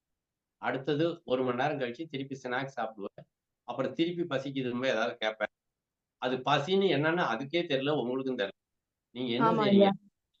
4 ஸ்நாக்ஸ்ல எவ்வளவு வேணாலும் 200 கிராம் 2 கேக்கு தரேன். சரியா? மிச்சர் தரேன், பழம் தரேன். ஆனா 11 மணிக்கு 8 மணிக்கு சாப்பிட்டுருக்க, அடுத்தது 11 மணிக்கு கொஞ்சமா ஒத்தி போட்டு குறைச்சலா 3 மணி நேரம் செரிக்கிறதுக்கே 3 மணி நேரம். அப்புறம் வயிறு வந்து தன்னை சரி பண்றதுக்கு 1 மணி நேரம் 2 மணி நேரம் கேட்கும். சரியா? அதனால நீங்க முதல்ல பழக்கி பாருங்க. அதுக்கு அப்பதான் பசி தெரியும். பசிச்சதுன்னா வேர்த்துருங்க. முகம்லாம் வேர்த்துரும். அதுக்கு முகம்லாம் மாறிடும். லேசா நடுக்க ஆரம்பிச்சிடும். பசி மாதிரி ஒரு உணர்வு அது பேசிட்டு இருக்கு. பசியே கிடையாது அது. நீங்க முதல்ல நீங்க அனுபவிங்க. உணவு இருக்கு, வச்சுக்கோங்க. எதுக்கு? யார் உங்களை வேணாம்னு சொன்னா? சாப்பிட வேணான்னு. சாப்பிடதான் போறீங்க. பசிக்காக காத்துருங்க. பசிக்காக காத்துருங்க. உணவு இருக்கட்டும். பசிக்காக காத்துருங்க. அதை விட பெருமை ஒண்ணுமே இல்ல வாழ்க்கையில். சரிங்களா? நீங்க செஞ்சு பாருங்க. ஒரு வண்டி ஓட்டி பார்த்தாதாங்க சுகம். ஏசிய அனுபவிச்சு பார்த்தாதான் சுகம். ஐஸ்கிரீமை சாப்பிட்டு பார்த்தாதான் சுகம். இது மாதிரி நிறைய சுகங்கள் இருக்கு. ஆனா இந்த எல்லா சுகத்தை விட மிக மிக உயர்வான சுகம் ஒண்ணு நமக்காக இருக்கு. நம்ம அதை பார்க்காமலே இருப்போம் வாழ்நாள் பூரா. அப்படின்னா அந்த சுகத்துக்கு பேர் சரிங்க ஐயா. நானும் சொல்லியிருக்கேன் ஐயா. காலையில 3 இட்லி சாப்பிடு. நீ 2 இட்லி பத்த மாட்டேது உனக்கு. ஒரு 1 hour 1 1/2 hours பசி வத்தி போறது உனக்கு. அதனால 3 இட்லி சாப்பிட்டு பாரு, உனக்கு வயிறு ஃபில்லிங்கா இருக்கும். அப்படி சொல்லி பார்த்திருக்கேன். ஆனா அதுவும் சாப்பிட மாட்டான். ஒரு 2 இட்லி தான் சாப்பிடுவா கரெக்டா. அவ்வளவு 1 1/2 இட்லி சாப்பிடுவா. போதும் பசி நான் அடிக்கடி சொல்லுவேன். மாட்டுக்கு மருந்து கொடுத்துடலாம், மாட்டுக்கு மருந்து கொடுத்துடலாம், மனுஷனுக்கு கொடுக்க முடியாதுன்னு நான் சொல்லுவேன். ஏன்னா என்கிட்ட ஒழுங்கா சாப்பிடறான்னு போய் அங்க போய் தப்பா சாப்பிடும். நான் நிறைய பார்த்திருக்கிறேன். ஏன்னா மாட்டை கட்டி போட்டுடலாம். ஒண்ணு அது கட்டிக்கிட்டு ஓட முடியாது. மனுஷன் சுதந்திரமானவன். அவன் புரிந்து கொண்டால் ஒழிய அவனை வழி நடத்துவது கஷ்டம். பசி வந்து துடிக்கிறாயா அப்படியே? நீங்க குழந்தைங்க உங்க பேச்சை கேட்கிற மாதிரி பெற்றவர்கள் முதல்ல மாறணும். இந்த சமுதாயத்தோட மிகப்பெரிய சாபக்கேடு என்ன தெரியுமா? இப்ப சமீபமா ஒரு 50-60 ஆண்டுகளாக, இன்னும் சொல்ல போனா ஒரு 20-30 ஆண்டுகளாக குழந்தைகளின் அடிமைகளாக பெற்றோர்கள் இருக்கிறார். குழந்தைகளின் அடிமைகளாக பெற்றோர்கள் இருக்கிறார். இவங்க வந்து குழந்தைகளை வழி நடத்தவே இல்லை. குழந்தைகளை பாதுகாப்பா வளர்க்கணுங்கிற சிந்தனையே இல்லை. குழந்தைகளின் அடிமைகளாக இருக்கிறார். அடிமைன்னா என்ன தெரியுமா? எதை சொன்னாலும் நீங்க செஞ்சுக்கிட்டே இருக்கணும். அந்த மாதிரி இந்த சமுதாயம் தேரவே தேராது. ஒரு குழந்தைக்கு எப்படி கொடுக்கணும், என்ன கொடுக்கணும், எவ்வளவு நேரத்துல கொடுக்கணும், எல்லாமே ஒரு தாய்க்கும் தந்தைக்கும் தெரிஞ்சிருக்கணும். குழந்தை ஆசைப்படுறதுக்காக எப்படிங்க கொடுக்கறது? குழந்தைக்கு ஆசைப்படுறதுக்காக எப்படி கொடுக்கறது? குழந்தைக்கு எது நல்லது எது கெட்டதுன்னு தெரிஞ்சுதானே நம்ம செய்யணும். நம்மள வளர்க்குறோம். அது குறிப்பிட்ட காலம் வந்து நம்ம அப்பா அம்மா நம்மள எவ்வளவு பாதுகாப்பா வளர்த்தாங்க. அப்போ வந்து அவ்வளவு புடிவாதமா வளர்த்தாங்க. இப்பதானே அதோட பெருமை தெரியுது. கண்டிப்பா கண்டிப்பா ஐயா.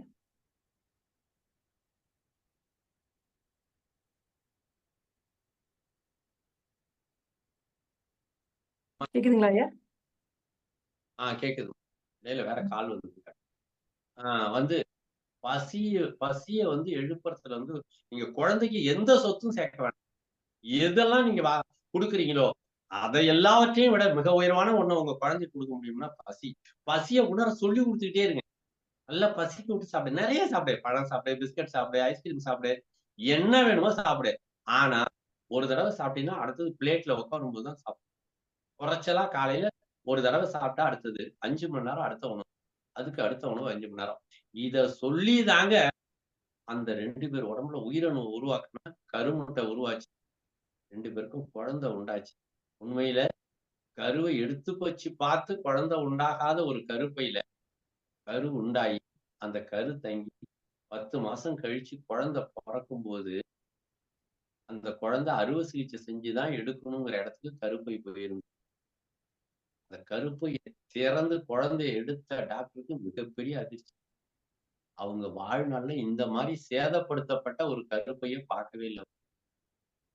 ஏன்னா அவ்வளவு மருந்துகள், செயற்கை மருந்துகள் நேரடியா கருப்பையிலேயே வச்சு கருவை உருவாக்குறதுக்காக அத்தனை தடவை முயற்சி பண்ணி கிட்டத்தட்ட அந்த கருப்பை வந்து சுத்தம் பண்ண கூட முடியாத அளவுக்கு சூழல் கெட்டு போயிருந்து.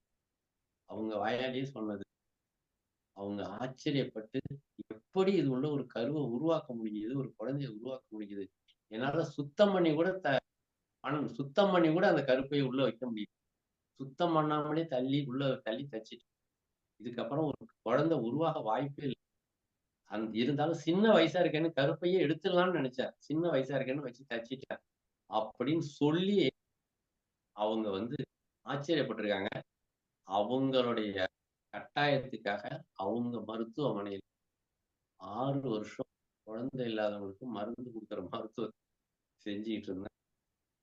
காரைக்கால் அரசு பொது மருத்துவமனையில் மிகவும் போற்றுதலுக்குரிய முதன்மை மகப்பேறு மருத்துவ நிபுணர். சரிங்க. எதுக்காக சொல்ல வந்தா அந்த பசியை எழுப்புனது தான் அங்க கிளைமேக்ஸ். அதுதான் முக்கியம். நான் இப்பவும் சொல்லுவேன், இரவு உணவு இருட்டுக்கு முந்தி. பல தடவை சொல்லியிருக்கான். நம்ம கூட்டத்திலே சொல்லிட்டே இருக்கானா. எத்தனை பேர் கடைபிடிக்கிறீங்கன்னு தெரியல.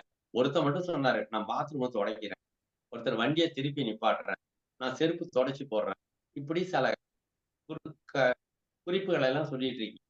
வீட்டை எல்லாம் ஒழுங்குபடுத்திட்டு இருக்கேன், காரை துடைக்கிறேன், இதெல்லாம் சொன்னீங்க. இது எல்லாவற்றையும் விட மிக உயர்வானது. நான் உங்களுக்கு ஏதாவது கொடுக்க விரும்பணும்னு நினைச்சேன். சரி, இந்த பசியை எழுப்புறதுக்கு ஒவ்வொரு நாளும் பசிச்சுதான் சாப்பிடணும் அப்படின்னு குழந்தைங்களுக்கு சொல்லுங்க. ஒரு வேளை சாப்பிட்டா அடுத்து ஒரு 3 மணி நேரம் 4 மணி நேரம் உங்க பார்வையிலேயே தெரியணும் அந்த கண்டிப்பு. அம்மா நமக்கு எல்லாம் கொடுப்பாங்க, ஆனா காத்து இருக்கணும் அப்படின்னு அந்த பிள்ளைகளுக்கு தெரியணும். கொஞ்சம் கொஞ்சமா அதுகளுக்கு அது காலங்காலத்துக்கு பாடமாயிடும். அதுவ கிளம்பும் போது அதுவ குழந்தைங்களை குட்டிகளை பத்திரமா வளர்ப்பாங்க. அவங்க பிள்ளைங்களெல்லாம் பத்திரமா வளர்க்க கத்துப்பாங்க. இதுதான் நம்ம மக்களுக்கு வைக்கக்கூடிய மிகப்பெரிய ஆரோக்கியம், பாதுகாப்பு, நல்ல சிந்திக்கும் திறனுடைய குழந்தை. அது எழுதுற பாருங்க, தீ அளவின்றி தெரியான் பெரிது உண்டி நோய் அளவின்றி. எவ்வளவு அளவே இல்லாம நோய் வருங்கிறான். எப்ப தீ அளவின்றி தெரியான், வயிற்றுல இருக்கிற அக்னியினுடைய அளவு தெரியாம அவன் பாட்டுக்கு ருசியா இருக்குன்னு சாப்பிட்டே இருக்கான். தீ அளவின்றி தெரியான் பெரிது உண்ணி. கொஞ்சம் நஞ்சம் இல்ல, அவன் பாட்டுக்கு டேஸ்டா இருக்கு டேஸ்டா இருக்கு டேஸ்டா இருக்குன்னு சாப்பிட்டுட்டே இருக்கு. என்னென்ன பிடிக்குதோ சாப்பிட்டே. நோய் அளவின்றி படும். அளவே சொல்ல முடியாது, அவ்வளவு நோய் வரும். இதை விட எப்படிங்க ஒரு ரிசர்ச் பண்ணி எழுத முடியும்? இதை விட ஒரு ஆராய்ச்சி கட்டுரை இருக்கா? எவ்வளவு பெரிய ஆராய்ச்சி முடிவுங்க. கேன்சர் வந்ததுன்னா அவனுக்கே பசி இல்லைன்னு அர்த்தங்க. பசி இல்லாம தான் கேன்சர் வந்ததுன்னு சொன்னா உலகத்துல எவனா ஒத்துப்பானா? ஆனா அந்த கேன்சர் நோயாளிகளை கூட நான் நிறைய கேன்சர் நோயாளிகளுக்கு மரணத்தை தள்ளி போட்டுக்கிட்டே போய், ஏன்னா அவங்கள அதே மாதிரி சர்க்கரை நோயாளிகளை 3 வேளை சாப்பிடுறதுல இருந்து 2 வேளைக்கு சாப்பிட வச்சு, நிறைய சாப்பிட வச்சு, சர்க்கரையோட அளவை குறைச்சி, திருமணத்துக்கு தயாராகாத 2 வேளையும் இன்சுலின் போட்டுக்கிட்டு இருந்த ஒரு பொண்ணு திருமணத்துக்கு தயார் பண்ணி கல்யாணமே பண்ணி கொடுத்தாரு. நிறைய சாதனைகள். பசியை இழுப்புறதன் மூலமா உங்களுக்கு எல்லாம் தெரிஞ்ச ஒரு மருத்துவன் ஆயிட்டேன். தமிழ்நாடு அளவுல நான் மருத்துவன் ஆயிட்டேன். அதுல இருக்கிற ரகசியம் என்னன்னா பசி எழுப்புறதா. இருட்டுக்கு முந்தி இரவு உணவு. ஒரு நாளைக்கு 3 வேளை உணவுக்கு இடையில இடைவேளை உணவு எடுக்கக்கூடாது. முடிஞ்சா 2 வேளை உணவு. இதெல்லாம் நான் சொல்லிக்கிட்டே இருக்கேன். நான் கடைபிடிச்சுக்கிட்டே இருக்கேன். சில நேரங்கள்ல உங்கள மாதிரியே ஒரு முக்கியமான தோல்வியை நான் உங்க முன்னாடி கொஞ்சம் கூட வெட்கப்படாம ஒத்துக்கணும். என்னுடைய சந்தர்ப்ப சூழ்நிலையினாலும் நான் சென்று வருகின்ற இடங்களில் நண்பர்களுடைய வற்புறுத்தலுக்காகவும் தான் நான் இந்த உணவு முறை பழக்கவழக்கங்கள் தடம் மாறி போயிடும். சரிங்களா? சரி, நல்லதும்மா. உங்களுக்கு போதுமான தகவல் சொல்லியிருக்கிறேன்னு நினைக்கிறேன். அடுத்தது கேளுங்க. நன்றிங்க ஐயா. வாழ்க வளமுடன். மிக சிறப்பா இருந்ததுங்க ஐயா. நன்றிங்க ஐயா. அன்பர்கள் வாழ்க வளமுடன். சொல்லுங்க. ஐயா இன்னொரு கேள்வி இருக்கு ஐயா. கேளுங்க. கேளுங்க. ஆக்சுவலா பெரிய பொண்ணு 16 வயசு ஐயா. அவ சாப்பிடவே மாட்றா. எப்பவுமே பட்னியாவே இருக்கா. சோ நம்மளே ஒரு சாப்பாடு எது கொடுத்து, அம்மா சாப்பிடுமா, எதுவும் சாப்பிடாத இருக்கியேம்மா, நீ சாப்பிடுமா சொல்லிட்டு ஃபோர்ஸ் பண்ணி அவ வேண்டா வெறுப்பா தான் குடிக்கிறா. அவளே ஒரு சாப்பிடணும்னு என்ன இன்டென்ஷன் இல்லாம இருக்கா. நாளே காலையில மத்தியானம் நைட்டுன்னு 3 வேளை சாப்பிட திணிக்கிறோம் அவளுக்கு. இப்படி இருக்கா, அவ சாப்பிடவே நல்லது. மாட்றா. சின்னவ சாப்பிட்டுனே இருக்கா. 2 இதுவா இருக்கு. பதிலா முடிச்சிட்டீங்களா? முடிச்சிட்டேன் ஐயா. முடிச்சிட்டேன். நன்றி ஐயா. வாழ்க பதிலா நீங்க வளமுடன். என்ன கேட்டுக்கலாம்னா, இந்த பொண்ணு அதிகமா பசிக்குதுங்குது. அந்த பொண்ணு பசிக்கவே மாட்டுதுங்குது. பசிங்கிறத எப்படி எழுப்பும்? அது ஒரு கேள்வி இருக்குல்ல. பசி எப்படி எழுப்புறது? என்ன காசா ஏதோ ஒரு 50 ரூபாய்க்கு வாங்கி உள்ள வச்சுக்க முடியுமா? பாட்டில் ரத்தம் வாங்கி போட்டுக்கலாம். பசிய எங்க இருந்து வாங்கி வைக்கிறது? பசி எப்படி நிரந்தரமா உருவாக்குறது? இது ஒரு கேள்வி இருக்கு. செய்யலாம். என்ன செய்யலாம்? 5 மணிக்குள்ள குளிக்கணும். நான் சொல்லியிருக்கிறேன் எப்படி குளிக்கணும்னு. ஏற்கனவே சொல்லியிருக்கேன் தானே? நம்ம குழுல இருக்கு. 5 மணிக்குள்ள எழுந்திருச்சு, தலையில கொஞ்சம் போல கோயிலுக்கு போனா தண்ணீர் தெளிச்சுப்போம். அது மாதிரி தண்ணி தெளிச்சுட்டு, புனித நீர் தெளிச்சுப்போம். அது மாதிரி பாத்ரூம் போயிட்டு பல்லு விளக்கிட்டு, காலையில இருந்து கொஞ்சம் கொஞ்சமா ஊத்திட்டு மேல வரணும். ஒரு வாளி தண்ணியா இருந்தா ஒரு 10 நிமிஷம் குளிக்கணும். அது மாதிரி இருட்டுக்கு முந்தி இரவு உணவு முடிச்சோம்னா, இரவு ஒரு பாத்திரத்துல வெந்நீர் வச்சு, ஒரு நூல் துணி அதை போட்டு அந்த வெந்நீர்ல நனைச்சி புழிஞ்சிட்டு, பாதங்கள் கீழ்ப்பக்கம் பாதங்களை சுத்தமா துடைக்கணும். வெந்நீர்ல நினைச்ச துணியால துடைக்கணும். அப்புறம் வாரத்துல 2 நாளைக்கு எண்ணெய் தேய்ச்சி தலை குளிக்கணும். நித்திய உடல் பாதுகாப்பு முறைன்னு இதை நம்ம விரிவா பேசியிருக்கோம். சரிங்களா? இத செஞ்சீங்கன்னா படிப்படியா வயிற்றின் மையப்பகுதியிலிருந்து வெப்பம் மேலெழும்ப துவங்கும். அது என்ன 5 மணி குளியல? ஏன் ஒரு 6 மணிக்கு குளிச்சாருன்னா 5:45 குளிச்சாருன்னா அதுல என்ன தப்பு வந்துடும்? ஏன் 7 மணிக்கு தான் குளிச்சாருன்னா எப்படியும் குளிக்கணும். உடம்ப சுத்தம் பண்ண தானே குளிக்கிறோம் நம்ம. ஏன் 7 மணிக்கு குளிச்சா இன்னும் நல்லா பொறுமையா குளிக்கலாம். ஏன் 5 மணிக்கு குளிக்கணும்? சமயத்துல குளிரும். ஏன் 5 மணிக்கு குளிக்கணும்? அப்படின்னு ஒரு நியாயமான கேள்வி. அந்த நியாயமான கேள்விக்கு பின்னால ஒரு மிகப்பெரிய உண்மை மறைவாக இருக்கு. என்னன்னு கேட்டீங்கன்னா, இந்த பூமியில இருக்கிற அவ்வளோ உயிரும் சூரியனை சார்ந்துதான் வாழும். நம்மளே இரவு 10 மணிக்கு மேல போனா அவன் எவ்வளவு பெரிய ஆளா இருந்தாலும் ஆட ஆரம்பிச்சிருவான். எனக்கு தூக்கம் கண்ணு பொழுது விடிஞ்சா தானா இருந்துச்சிருவான். இப்ப நம்ம உடலே சூரியனை சார்ந்துதான் ஒரு செடி பூக்குது, காய்க்குது. நல்ல வெயில்ல தான் இருக்கு. தண்ணி ஊத்துறோம். வெயில்ல இருக்கிற செடி நல்லா காய்க்குமா? நிழல்ல இருக்கிற செடி நல்லா காய்க்குமா? வெயில். ஏன்? வெயில்ங்கிறது சத்து. பூச்சி பிடிக்காம இருக்கிறதுக்கு என்ன செய்யறோம்? தானியங்களை சூரிய ஒளியில தான் காய வைக்கிறோம். அந்த வெயில்ல இருக்கிற செடியில தான் பால் உணர்வு தூண்டப்பட்டு உயிர்கள் உருவாகிறது. பூக்குது, காய்க்குது, பழுக்குது. சூரியன் என்பதை சார்ந்தே பூமியில் உள்ள உடல்கள் எல்லாம் இயங்குகின்றன. அது செடியா இருக்கலாம், கொடியா இருக்கலாம், மீனா இருக்கலாம், வைரஸா இருக்கலாம், மனிதர்களா இருக்கலாம், யானையா இருக்கலாம், எதுவா வேணாலும் இருக்கட்டும். சூரியனை சார்ந்தே பூமியில் உள்ள உயிர்கள் எல்லாம், உடல்கள் எல்லாம், உயிர்கள் சார்ந்து இருக்கின்ற உடல்கள் எல்லாம் இயங்குகின்றன. நீங்க உடலை சூரிய சக்திக்கு தயார்படுத்தணும். முதல்ல உங்க உடம்புல இருக்கிற தேவையில்லாத கழிவுகளை வெளியேற்றணும். அதுக்குதான் 5 மணிக்குள்ள குளிக்கணும். ஏங்க 5 மணிக்குள்ள குளிக்கணும்? 5 மணிக்குள்ள ஏஞ்சிட்டீங்கன்னா வெளியில எங்க பார்த்தாலும் குளிர்ச்சியாக இருக்கும். அந்த குளிர்ச்சியா இருக்கிற நேரத்துல நீங்க உங்க உடம்புல கொஞ்சம் கொஞ்சமா நனைச்சிட்டு போனீங்கன்னா உடம்புல இருக்கிற வெப்பம் எல்லாம் வெளியேறும். ஒரு சூடான பொருளை தூக்கி தண்ணியில போட்டாலும், ஒரு சூடான பொருள் மேல தண்ணியை ஊத்தினாலும் சூடு சீக்கிரமா வெளில போயிடும். நம்ம உடம்புல இருந்து கொஞ்சம் கொஞ்சமா வெப்பம் வெளியேறும். இப்ப நான் ஐயோ வெப்பம் வெளியேறி போயிட்டா நம்ம குளிர்ச்சி அடைஞ்சிட மாட்டோமா? ஆக மாட்டோம். உடம்புல உள்ள இயல்பு நிலை வெப்பத்தை உடம்பு காப்பாத்தி வச்சுக்கிட்டு தான் இருக்கும். உடம்புல இயல்பு நிலை வெப்பம் இல்லைன்னா என்ன ஆகும்? உடம்பு வெப்பத்தை தயாரிக்க ஆரம்பிச்சிடும். நல்ல கடுமையான குளிர்ல என்ன செய்வோம் நம்ம? ஒண்ணு போர்வை போட்டு போத்தி, போர்வை கிடைக்கலன்னா என்ன செய்வோம்? கையை கட்டினா என்ன ஆகும்? நம்ம உடம்புல சூடு உண்டாயிரும். அந்த மாதிரி உடம்பு இயல்பு நிலை வெப்பத்தை தானாவே உருவாக்கிடும். அப்படி இல்லாத பட்சத்துல சூரியன் வந்த உடனேயே சூரியனுடைய ஆற்றல் உடம்புக்குள்ள போகும். ஒரு வாத்தியார் பாடம் சொல்லும்போது பையன் தயாரா நோட்டு, பேனா, பென்சில் எல்லாம் வச்சுக்கிட்டு எந்த விதமான சிந்தனையும் இல்லாம வாத்தியார் என்ன சொல்றாரோ அதை வாங்குறதுக்கு தயாரா காத்துக்கிட்டு இருக்கான். இவன் வாத்தியார் வந்ததுக்கு அப்புறமும் தூங்கிட்டு இருந்தான்னு வச்சுக்கோங்க, இவன் எப்படி படிப்பான்? எனக்கு என்ன பாடம் நடத்துறதே தெரியாது இல்லையா? அது மாதிரி சூரியன் எழும்பி வருவதற்குள்ளாகவே நாம் நம் உடம்பில் இருக்கின்ற தேவையில்லாத வெப்பத்தை எல்லாம் வெளியேற்றி சூரியனுடைய ஆற்றலை பூமி முழுவதுமாக உடல் வாங்குவதற்கு தயார் நிலையில் நாம் வைத்துக் கொள்ள வேண்டும். இது முதல் நிலையிலான சரியா? நிறைய விளக்கம் சொல்லிட்டேன் அதுக்கு.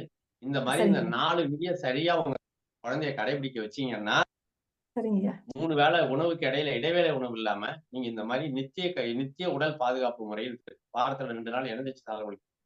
எண்ணெயை தேவையான அளவு எண்ணெய் எடுத்துக்கணும். நல்லெண்ணெய் ஒத்துக்கிறதா இருந்தா நல்லெண்ணெய், இல்லது விளக்கெண்ணெய், இல்லது தேங்காய் எண்ணெய், எது ஒத்துக்கிறதா இருந்தா எடுத்துக்கிட்டு 2 பூண்டு பழ உரிச்சு போட்டு கொஞ்சோண்டு மஞ்சத்தூள் போட்டு பூண்டு கருகிற வரைக்கும் அந்த எண்ணெயை சுட வச்சு இறக்கி வச்சு கையால தொட முடியல சூடு வரும்போது பாதங்களுக்கு தான் முதல்ல எண்ணெய் வைக்கணும். அடுத்தது கணுக்கால் வரைக்கும், அடுத்தது முழங்காலுக்கு முன்னாடி பின்னாடி, அடுத்தது மணிக்கட்டு வரைக்கும் கையில, முழங்கைக்கு மேல உள்ள, தோள்பட்டைக்கு மேல உள்ள, பின்பக்கம் விலா எலும்பு, முன்பக்கம் விலா எலும்பு, தோல் எலும்பு, பிடரி, காது மடக்கு, தாவங்கட்டை, நெத்தி, கடைசியில இந்த மாதிரி நிறைய எண்ணெயை தொட்டு வச்சுக்கணும். எண்ணெய் தேய்ச்சி குளிக்கும் போது எண்ணெயை சுட வச்சுதான் தேய்ச்சிக்கணும். பச்சை எண்ணெய் தேய்க்கக்கூடாது. எண்ணெய் தேய்ச்சி குளிக்கும் போது மட்டும் வெந்நீர்ல தான் குளிக்கணும். அந்த வெந்நீர்ல பச்சை தண்ணி ஊற்றி கலக்கக்கூடாது. இந்த வெந்நீர்ல குளிக்கும் போது சோப்பு ஷாம்பு உபயோகிக்காம சீயக்காத்தூள் போட்டு குளிக்கணும். இந்த 4 விதி சொல்லியிருக்கேன். இந்த மாதிரி வாரத்துல 2 நாளைக்கு எண்ணெய் தேய்ச்சி தலை குளிக்கணும். பாக்கி நாளெல்லாம் பச்சை தண்ணியில தான் தலை குளிக்கணும். டெய்லி தலை குளிக்கணும். சரியா? குளியல்னாலே 5 மணிக்குள்ள முடிச்சுக்கணும். பொழுது போய் வேர்வையா இருக்கு குளிக்கணும்னா மேலுக்கு குளிக்கலாம் பச்சை தண்ணியில, தலை குளிக்க கூடாது. சரியா? இத நித்திய உடல் பாதுகாப்பு முறை அப்படின்னு நம்ம போட்டிருக்கிறோம். இத சரியா கடைபிடிச்சிட்டு வந்தீங்கன்னா படிப்படியாக பசியின் அளவு ஒழுங்குபடுத்தப்படும், விரிவடையும். பசி விரிவடைஞ்சதுன்னா, பசி பாதுகாப்பா நம்ம உடம்புல வந்து தங்குச்சுன்னா நம்ம பத்திரமா வாழலாம் அப்படின்னு. செயற்கையாக நாம் ஏற்படுத்திக் கொள்ளும் மரணத்தை தவிர இயற்கையாக பாதுகாப்பாக நாம் விரும்பும் வரை வாழ முடியும் என்பதை நாம் புரிந்து கொள்ள வேண்டும். சரிங்க, ரொம்ப விளக்கம் ரொம்ப சிறப்பா இருந்துச்சு விளக்கம். ரொம்ப நன்றி ஐயா. வாழ்க வளமுடன். நன்றிங்கம்மா, வாழ்க வளமுடன். ஐயா சொன்ன குறிப்பு வந்து இது அனைவருக்குமே பொருத்தமா இருக்கும். அனைவரும் இதை முயற்சி பண்ணி உங்க வாழ்க்கையில இதை கடைபிடிச்சாங்கன்னா பல நோய்களை தவிர்க்கலாம். ஐயா நிறைய சொல்லியிருக்காங்க. நன்றிங்க ஐயா, வாழ்க வளமுடன். அடுத்ததாக கமலவேணி அம்மா, நீங்க அன்மியூட் பண்ணிட்டு பேசுங்கம்மா. ஐயா வாழ்க வளமுடன். ஐயா வாழ்க வளமுடன். ஐயா கேக்குதுங்களா? ஐயா அம்மா வணக்கம்மா. நான் பேசுறது உங்களுக்கு கேக்குதுங்களா? இப்ப கேக்குதுங்க ஐயா. ஐயா நீங்க வந்து 5 மணிக்கு குளிக்கிறது கூட ஓகே தாங்க ஐயா. ஆனா எனக்கு வந்து எப்பவுமே வெந்நீர்லயே தாங்க ஐயா நான் ரொம்ப காலமா குளிச்சிட்டு இருக்கேன்.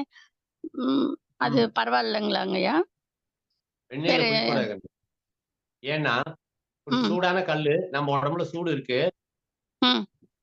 அந்த பொருள் சூடான பொருள் மேல நீங்க வெந்நீரை ஊத்திட்டு தொட்டு பாத்தீங்கன்னா அது சூடாதான் இருக்குமே தவிர அது குளிர்ச்சி அடையாது. அது இயல்பு நிலை வெப்பத்துக்கு வராது. நீங்க சூடான பொருளை தூக்கி தண்ணியில போட்டீங்கன்னா தான் அது இயல்பு நிலைக்கு வரும். சரியா? இயல்பு நிலை வெப்பங்கிறத விட உங்க உடம்புல இருந்து உடம்புல இருக்கிற வெப்பம் கூட மறுசுழற்சி செய்யப்பட வேண்டும். நீர் மறுசுழற்சி செய்யப்பட வேண்டும். நம் உடலில் இருக்கும் காற்று மறுசுழற்சி செய்யப்பட வேண்டும்.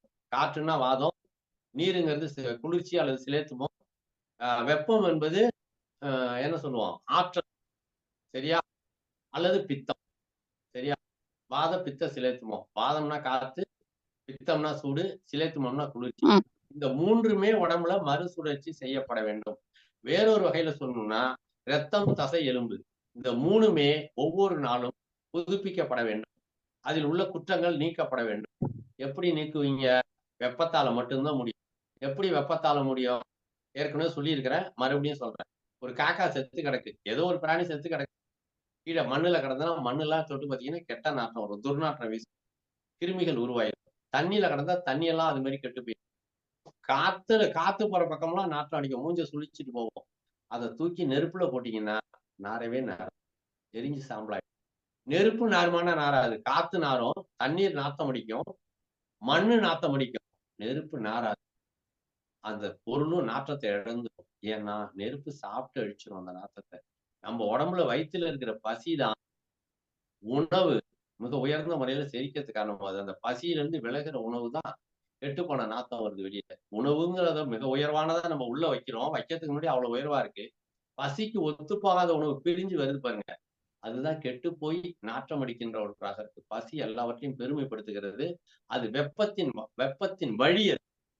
வெப்பத்தினுடைய மறு மறு உருவம் அது. சரியா? அந்த பசிய சரியா பயன்படுத்தினா, நம்ம எல்லா நோய்கள்ல இருந்து வெளியில வரலாம். அது போலவே வெப்பம் என்பது உங்க உடலில் மறுசுழற்சி செய்யப்பட வேண்டும். அது சுழற்சி செய்யப்படணும்னா, நீங்க குளிர்ந்த நீர்ல 5 மணிக்குள்ள குளிச்சீங்கன்னா தான், உங்க உடம்புல உள்ள தேவையில்லாத வெப்பம் வெளியேறும். உங்க உடம்புல ஏற்கனவே சூடு இருக்கு. நீங்க மறுபடியும் வெந்நீர ஊத்தி தொட்டு பார்த்தீங்கன்னா, உங்க உடம்புல சூடு போகாது. இது கொஞ்சம் கொஞ்சமா நரம்பு தளர்ச்சிக்கு கொண்டு வந்துரும். நரம்புகள் செயலிழக்கும். சரியா? இதுவே பிற்காலத்துல மூளை நரம்புகள் செயலிழக்கத்துக்கும் காரணமா இல்லைங்கய்யா வெந்நீர் எனக்கு குடிக்கிறது சரி. அ, ஆனா குடிக்கிறது வெந்நீர் சரியில்லை. ம். அது பச்சை தண்ணியில குளிச்சோன்னாங்கய்யா எனக்கு உடனே தலை வலிக்குது. ஜுரம் வர மாதிரி இருக்குங்கய்யா. சி உங்க உடம்புல தலையில நீர் இருக்கு. அந்த ஆ நீரேற்றத்த குறைக்கணும். நீர அப்புறப்படுத்தணும். ஒரு நல்ல மருத்துவர பாருங்க. சரியா? பீனிச சரி, தைலம்னு இருக்கு. இப்போ சிறுநீர் போக்கின்னா தமிழ்ல மூலிகை எல்லாம் இருக்கு. தலையில உள்ள நீர போக்குறதுன்னே இருக்கு. இல்ல நீங்க சரி. ஸ்கேன் பண்ணி பார்த்தீங்கன்னா, தலையில ஒண்ணுமே இல்லாமங்க. ஆனா தலைய வலிக்கும் நீங்க பச்சை தண்ணில குளிச்சீங்கன்னா. ம், டாக்டருக்கு உங்களுக்கு சந்தேகம் வந்துரும். டாக்டர் ஒண்ணும் இல்லைங்கிறாரு. ஆனா நம்மளுக்கு தலைய வலிக்குது. நம்ம பொய் சொல்றோமா? டாக்டர் பொய் சொல்றாரா? அப்படின்னு சந்தேகம் வந்துரும். ஏன்னா இந்த ம். நீர் அழுத்தத்தெல்லாம் ஸ்கேன் பண்ணி பார்த்து கண்டுபிடிக்க முடியாது. சரியா? சரி. இதுக்கு பீனிச தைலம் உபயோகிக்கணும். முள் மருந்துகள் எடுக்கணும்.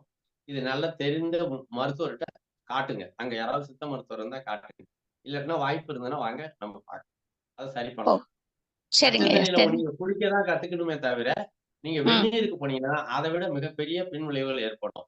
ஒரு சைக்கிள் கத்துக்கிறீங்க, அடிபட்டு போகுது. விட்டுருவீங்களா நீங்க? ம், சைக்கிள் கத்துக்க தான் முயற்சி பண்ணுவீங்க. எல்லாரும் ம், மழையில நனைஞ்சா ஒண்ணும் வர மாட்டேங்குது. எல்லாரும் பச்சை தண்ணில குளிக்கிறாங்க, ஒண்ணும் வர மாட்டேங்குது. உங்களுக்கு மட்டும் பச்சை தண்ணில குளிச்சா எனக்கு பிரச்சனை வருதுன்னா, உங்க உடம்ப தான் சரி பண்ண பழக்கணுமே தவிர, நீங்க பச்சை தண்ணீயிலிருந்து வெந்நீருக்கு போறது எந்த வகையிலும் நல்லதில்ல. ஏன்னா நீங்க வீட்ட விட்டு வெளியில போனாலே, மழை பச்சை தண்ணியா தான் பெய்யும், வெந்நீரா பெய்யாது. நீங்க திருப்பியும் மாட்டுவீங்க. 30 வருஷமா நான் வந்து சுடு தண்ணி தாங்கய்யா குளிக்கிறேன். ஏன்னா, எனக்கு அப்போ வந்து வீசிங் இருந்துச்சு. இந்த சைனஸ், தும்மல் அதெல்லாம் இருந்ததுனால, அ லைட்டா வெந்நீர் சுடு தண்ணின்னா ஆனா ரொம்ப சூடாலாம் குளிக்க மாட்டேன்.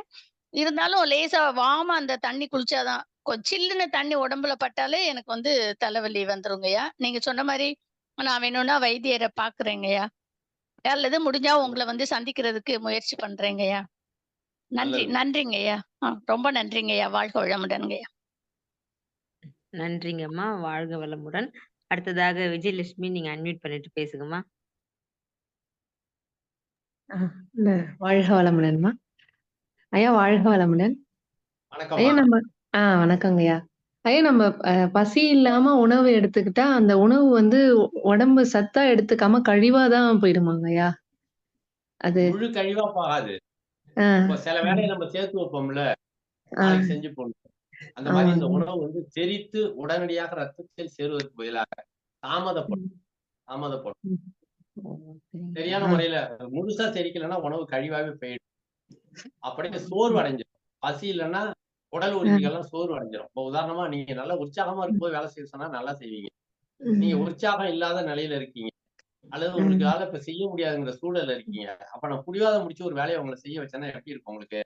முடியவே ம். முடியாது. அல்லது நீங்க முடியாது. நோய்வாவே இருக்கீங்கன்னு வச்சுக்கோங்களேன். நோயா இருக்கீங்க, ம், நோய்வாய்ப்பட்டிருக்கீங்க.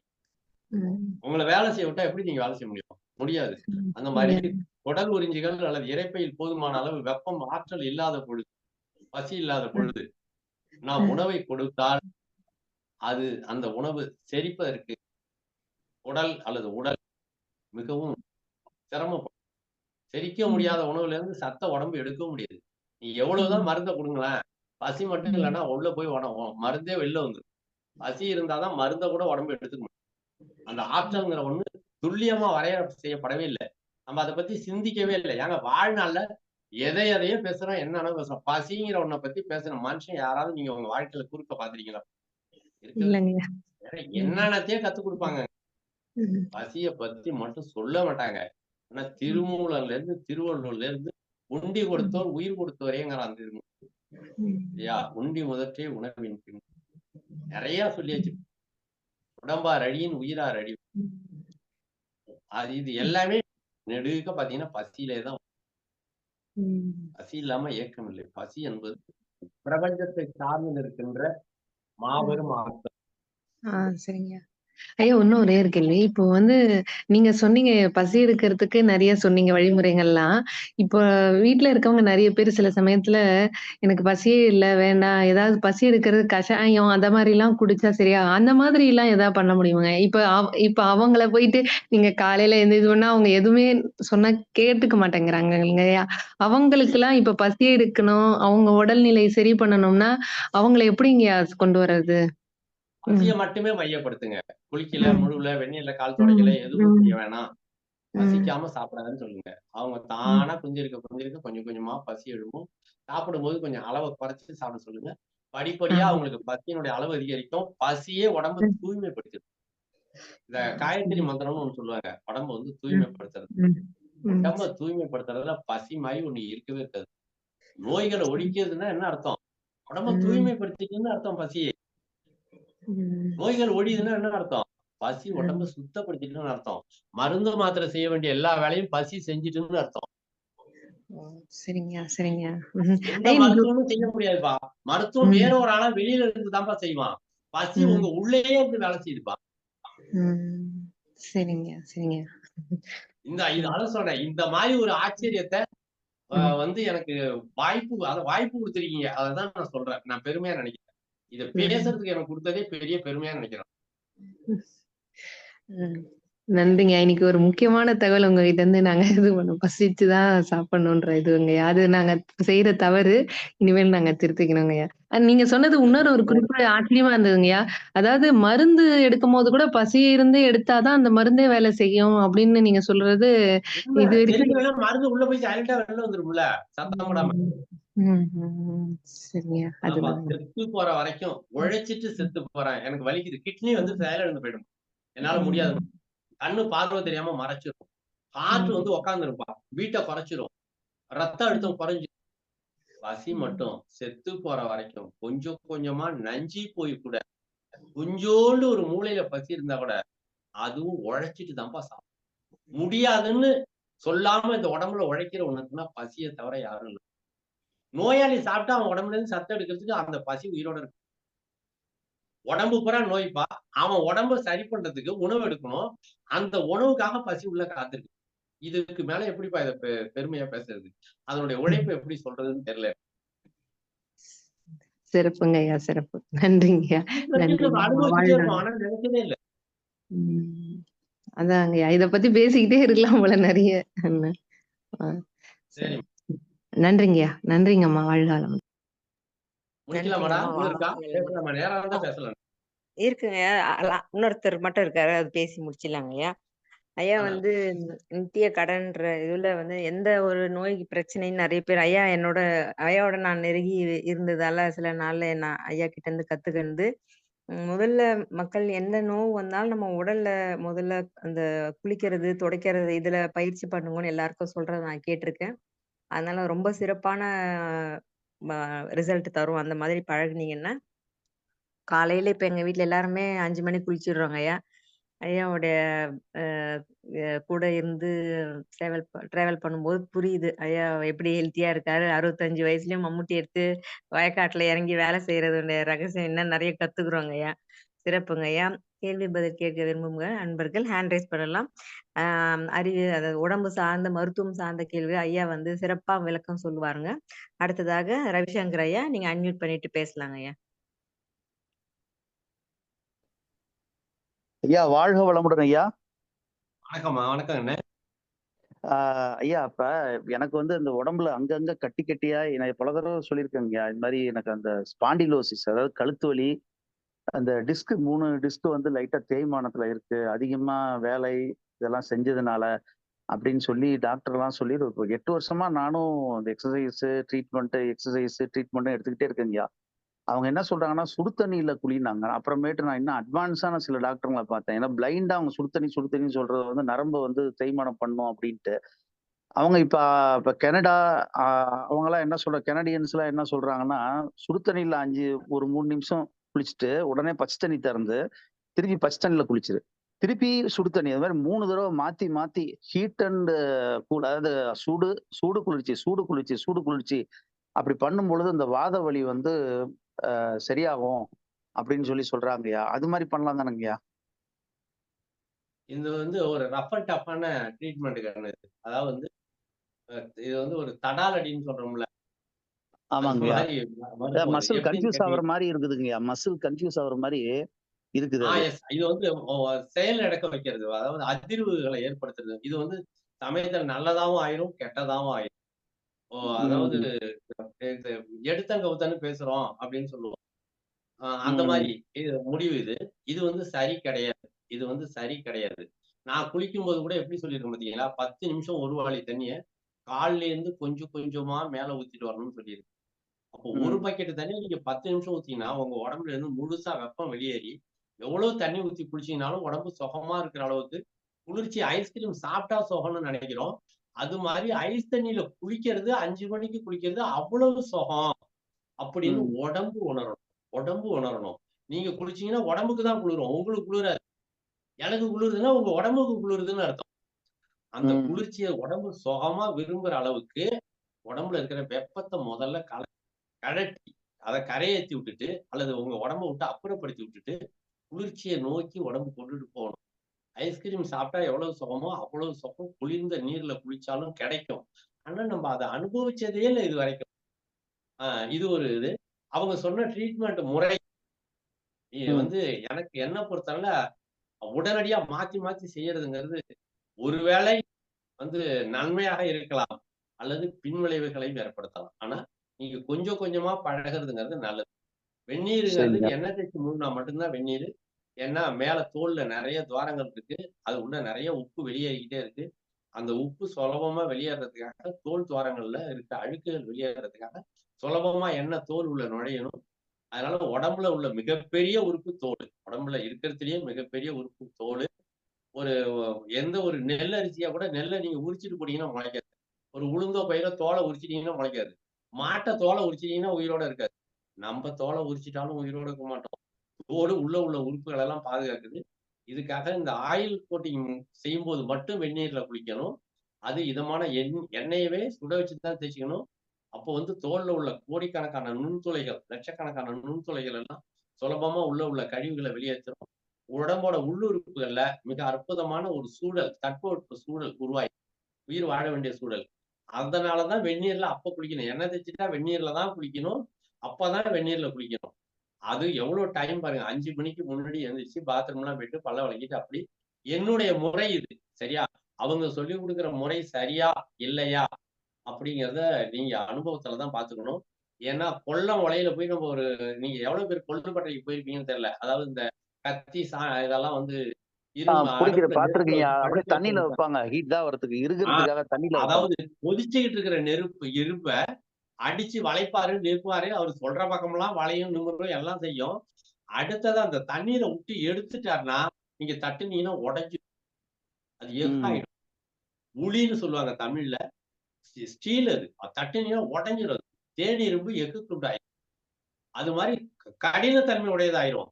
அது மாரி பச்சை தண்ணீல குளிச்ச அந்த வினாடியிலேயே நீங்க வெந்நீர்ல மாத்துனீங்கன்னா, என்ன நடக்குதுன்னே புரியாது. திசுக்களுக்கோ, ரத்த குழாய்க்கோ, மூளை திசுக்களுக்கோ, செல்களுக்கோ குளிர்ச்சியும், வெப்பமும் மாறி மாறி தாக்கும்போது நிலை வேணா குலைந்து போகும். கம்மியா கம்மியா லைட்டா வெதுவெதுக்கும் ஜில்லுயா இருக்கிறதுக்கும் அப்படி வேணா மாத்திக்கலாம். இல்ல. அது எனக்கு தெரியல. அந்த முறை வந்து சரியாங்கிறதுல எனக்கு நீங்க செஞ்சு பார்த்துக்கோங்க. அது உங்களுடைய பொறுப்புல நான் விட்டுர்றேன். நான் அந்த மாரி முறைய சொல்லிக் குடுக்கறது இல்ல. அவ்வளவுதான். இந்த இடத்துல நான் இப்படிதான் சொல்ல முடியும். அந்த மற்ற கட்டி மருத்துவ எப்படிங்க முறைகளை வந்து நான் குறைக்கிறது? குற்றம் சொல்ல முடியாது. மற்ற மருத்துவ முறைகளை குற்றம் சொல்ல முடியாது. அது வந்து உபயோகிப்பாளருடைய சுதந்திர தன்மைக்குரியது. என்னுடைய மருத்துவ முறையை நான் சரியா சொல்லி கொடுத்துருக்கேன். சரிங்க. அந்த வலியில அந்த அங்கங்க கட்டி கட்டியா உடம்புல மசில் வீங்கி கட்டாயிருக்கு. அது எப்படிங்க குறைக்கிறது? வலி தாங்க முடியல அது அதுக்காக. நான் சொன்ன முறையில தான் வரணும். எண்ணெய் முழுக்க அதுக்குன்னு எண்ணெய் இருக்கு. காத்து கட்டியா இருக்கலாம், கொழுப்பு கட்டியா இருக்கலாம்.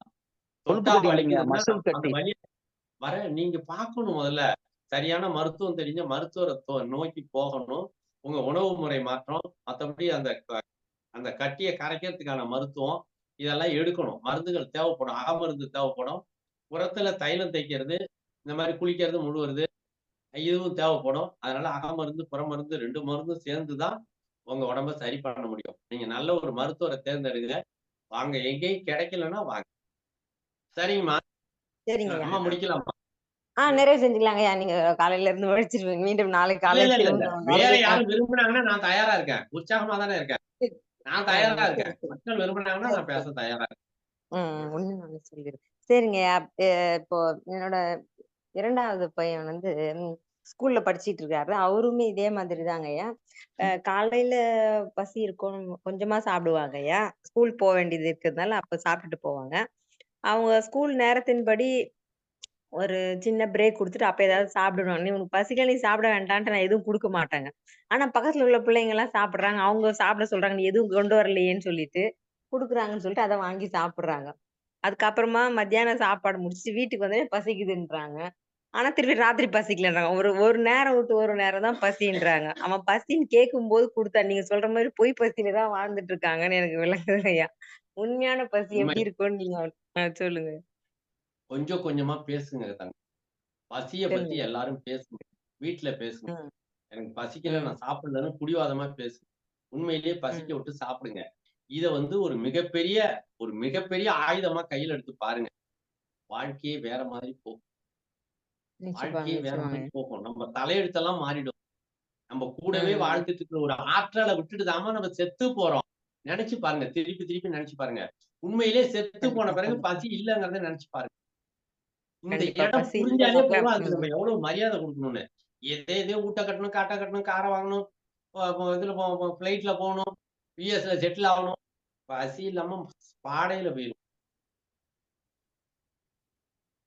நிஜமாங்கய்யா. கரெக்ட்டான வார்த்தை. லாஸ்ட்ல பசி இல்லன்னா பாடையில போயிரும்னு சொல்லிட்டீங்க ஐயா. கண்டிப்பா. சிறந்தது ஒரு கருத்துக்களையும், எங்களுக்கு புரியாத பல விஷயங்களையும் புரிய வச்சிருக்கீங்க ஐயா. அந்த நெருப்பு உடம்புக்குள்ள நம்மளுக்கு உள்ளுக்குள்ள இருக்கிற நெருப்பு, அதுக்கு நம்ம பதில் சொல்லணும் அப்படின்றது தெளிவா பதில் சொல்லணும்ன்றத அனுபவிச்சு, அத ரசிச்சு வாழ்க்கையில வாழணும்ன்றத கத்துக் குடுத்துருக்கீங்க ஐயா. மிக சிறப்புங்க ஐயா. அ உங்களை அனைவரையும் துரியன் தினத்திலிருந்து மீண்டும் வாழ்த்துவோம். ஐயா அவர்கள் அருட்பேராற்றல் கருணையினால் உடல் நலம், நீண்ட ஆயுள், நிறை செல்வம், உயர் புகழ், மெய்ஞானம் பெற்று ஓங்கி வாழ்க வளமுடன். ஐயா அவர்களது அன்பு குடும்பம் வாழ்க வளமுடன். ஐயா அவர்களுடைய ஆன்மீக தொண்டு வாழ்க வளமுடன். நன்றிங்க ஐயா. ஆமா. இறுதியாக உலக நல வாழ்த்து பாடுறவங்க ஹேண்ட் ரைஸ் பண்ணலாங்க. ஒரே ஒரு நிமிஷம் அம்மா. சொல்லுங்க ஐயா. அம்மா. ஒரே ஒரே ஒரு கருத்து சொல்லிட்டு முடிக்கலாம் அப்படின்னு நிறைவு நான் செய்யலாம். நினைக்கிறேன். சொல்லுங்க ஐயா, சொல்லுங்க ஐயா. இந்த பசிங்கிறத பத்தி நம்ம பேசிட்டு இருக்கோம் இல்லையா? ஆமாங்க ஐயா. இந்த பசி என்பது உலகம் தோன்றிய நாள் முதல் இன்று வரையில் இருக்குது. கண்டிப்பாங்க. இந்த நிச்சயம். ஆற்றல் உடம்புக்குள்ள நீங்க சொன்னீங்க ஒரு வெப்ப ஆற்றல். ஒரு ம். விதை மண்ணுல கிடந்தா அப்படியே கிடந்துட்டு இருக்கும். முளைக்கவே முளைக்காது. மழை பெஞ்சாதான் ம். முளைக்கும். எவ்வளவு நாளா இருந்தாலும் காத்து இருக்கும், பூமி இருக்கும், நிலவு, நட்சத்திர ஒளி இருக்கும், சூரியனும் இருக்கும். ஆனா தண்ணீருங்கிற ஒண்ணு இல்லைன்னா விதை முளைச்சு வெளியில வரவே வராது. கருப்பையில இருக்கிற நிச்சயம். குழந்தைக்கு கூட தண்ணீர் குறைஞ்சு போச்சுன்னா ம். செத்து போயிடும். சரிதானே? ஒரு செடிக்கு ஆமாங்க. தண்ணி இல்லாட்டா செத்துரும். எல்லாம் ம். சரி. ஆனா எது உயிர்? ஒரு நெல்லு முளைக்கணும்னா தண்ணி வேணும். இல்லாட்டினா மண்ணுல அப்படியே கிடந்து மக்கி செத்துரும். தண்ணி வந்தாதான் அதுக்கு உயிர் வருது. அப்போ ஆமா. நெல்லு உயிரா? தண்ணீர் உயிரா? ஒரு செடி செத்து போகும்போது, நம்மளே செத்து போகும்போது, நம்ம உடம்புல ஈரம் இருக்கும். தண்ணீர் இருக்கும். புழிஞ்சா தண்ணி இருக்கும்ல நம்ம உடம்புல. ஆனா உயிர் இருக்காது. இந்த உயிருங்கிறது என்னன்னா, நீங்க சொன்னீங்க. அத சொல்லாம விட்டுட்டா நீங்க அத தொட்டுட்டீங்க. உடம்புக்குள்ள சரிங்க. இருக்கிற வெப்பம், அதற்கு பதில் சொல்ல வேண்டும் அப்படின்னு சொன்னீங்க. நெருப்பு, அதுக்கு பதில் சொல்லணும்னு சொன்னீங்க. அந்த ஆமாங்க. நெருப்ப எந்த இடத்துல இருந்து எழுப்பணும் அப்படிங்கிறத உலகத்துல எந்த மொழியுமே சொல்லல. தமிழ் மொழி தான் சொல்லியிருக்கு. ரத்த குழாயில வெப்பம் அதிகமா இருந்தா பிரஷர், மூலத்துல சூடு அதிகமாச்சுன்னா மூளை சூடு நோய் இருக்கு. மூளையில சூடு அதிகமா இருந்தா மூளை காய்ச்சல். இந்த மாதிரி எங்க வெப்பம் அதிகரிச்சாலும் நோய்ங்க. ஒரே ஒரு இடத்துல வெப்பம் அதிகரிச்சா அது உயிர். அதுதாங்க பசி. வயிற்று அதுதாங்க உடம்பு வளர்க்குது, எல்லா குற்றங்களையும் நீக்கும். பசியை எழுப்ப பழகுவோம். சரியா? நன்றி. சிறப்புங்க. நன்றிங்க ஐயா. இன்னொருத்தர் எனக்கு சொன்ன மாதிரி ஞாபகம். அந்த குளிக்கிறதுக்குடைய அர்த்தமே வந்து குளிர்வித்தல். அதனாலதான் அந்த குளிக்கிறதுன்னு பேரு மருவி வந்ததா சொல்றாங்க. அது கரெக்ட்டுங்களா ஐயா? குளிர்வித்தல் உண்மை. உடம்பை அதாவது அப்போ. உங்க உடம்புல தேவையில்லாத வெப்பத்தை கடத்துறது. குளிர்வித்தல்னா ஃப்ரீஸ் ஆகுறது இல்ல. அதாவது ஐஸ் மாதிரி உடம்ப கொண்டு போறது. நிறைய பேர் அப்படிதான் குளிர்வித்தல்னா இவங்க என்ன பொருள் எடுத்துடுறாங்கன்னா, ஐஸ் மாதிரி உடம்ப மாத்திடுறது. திடத்தன்மை இல்ல. உடம்புல உள்ள இயல்பு நிலை கொண்டு போறது. இப்ப நீங்க வண்டி ஓடிட்டு இருக்கிற வண்டியை ரிப்பேர் பண்ண முடியுமா? காரோ, மோட்டார் சைக்கிளோ. முதல்ல அதை நியூட்ரல் கொண்டு வரணும். அப்புறம் ஆஃப் பண்ணி. ஆஃப் பண்றது என்ன அர்த்தம்? வண்டி இயல்பு நிலைக்கு வந்துட்டுன்னு அர்த்தம். வண்டி வண்டியா இருக்கு. இப்ப இயங்கல. அந்த இயக்க நிலையிலிருந்து இயங்குவதற்கு தயார்படுத்துகின்ற நிலைக்கு கொண்டுட்டு போறதுதான் குளிர்வித்தல். இத சரியா சொல்லிக் கொடுக்க மாட்டாங்க அவங்க. குளிர்வித்தல்னா என்ன? உடம்புல உள்ள தேவையில்லாத வெப்பத்தை கடத்துவது. குளிர்வித்தல் தாங்க. நன்றிங்க ஐயா. சிறப்புங்க ஐயா. நன்றிங்க ஐயா. வாழ்க வளமுடன்.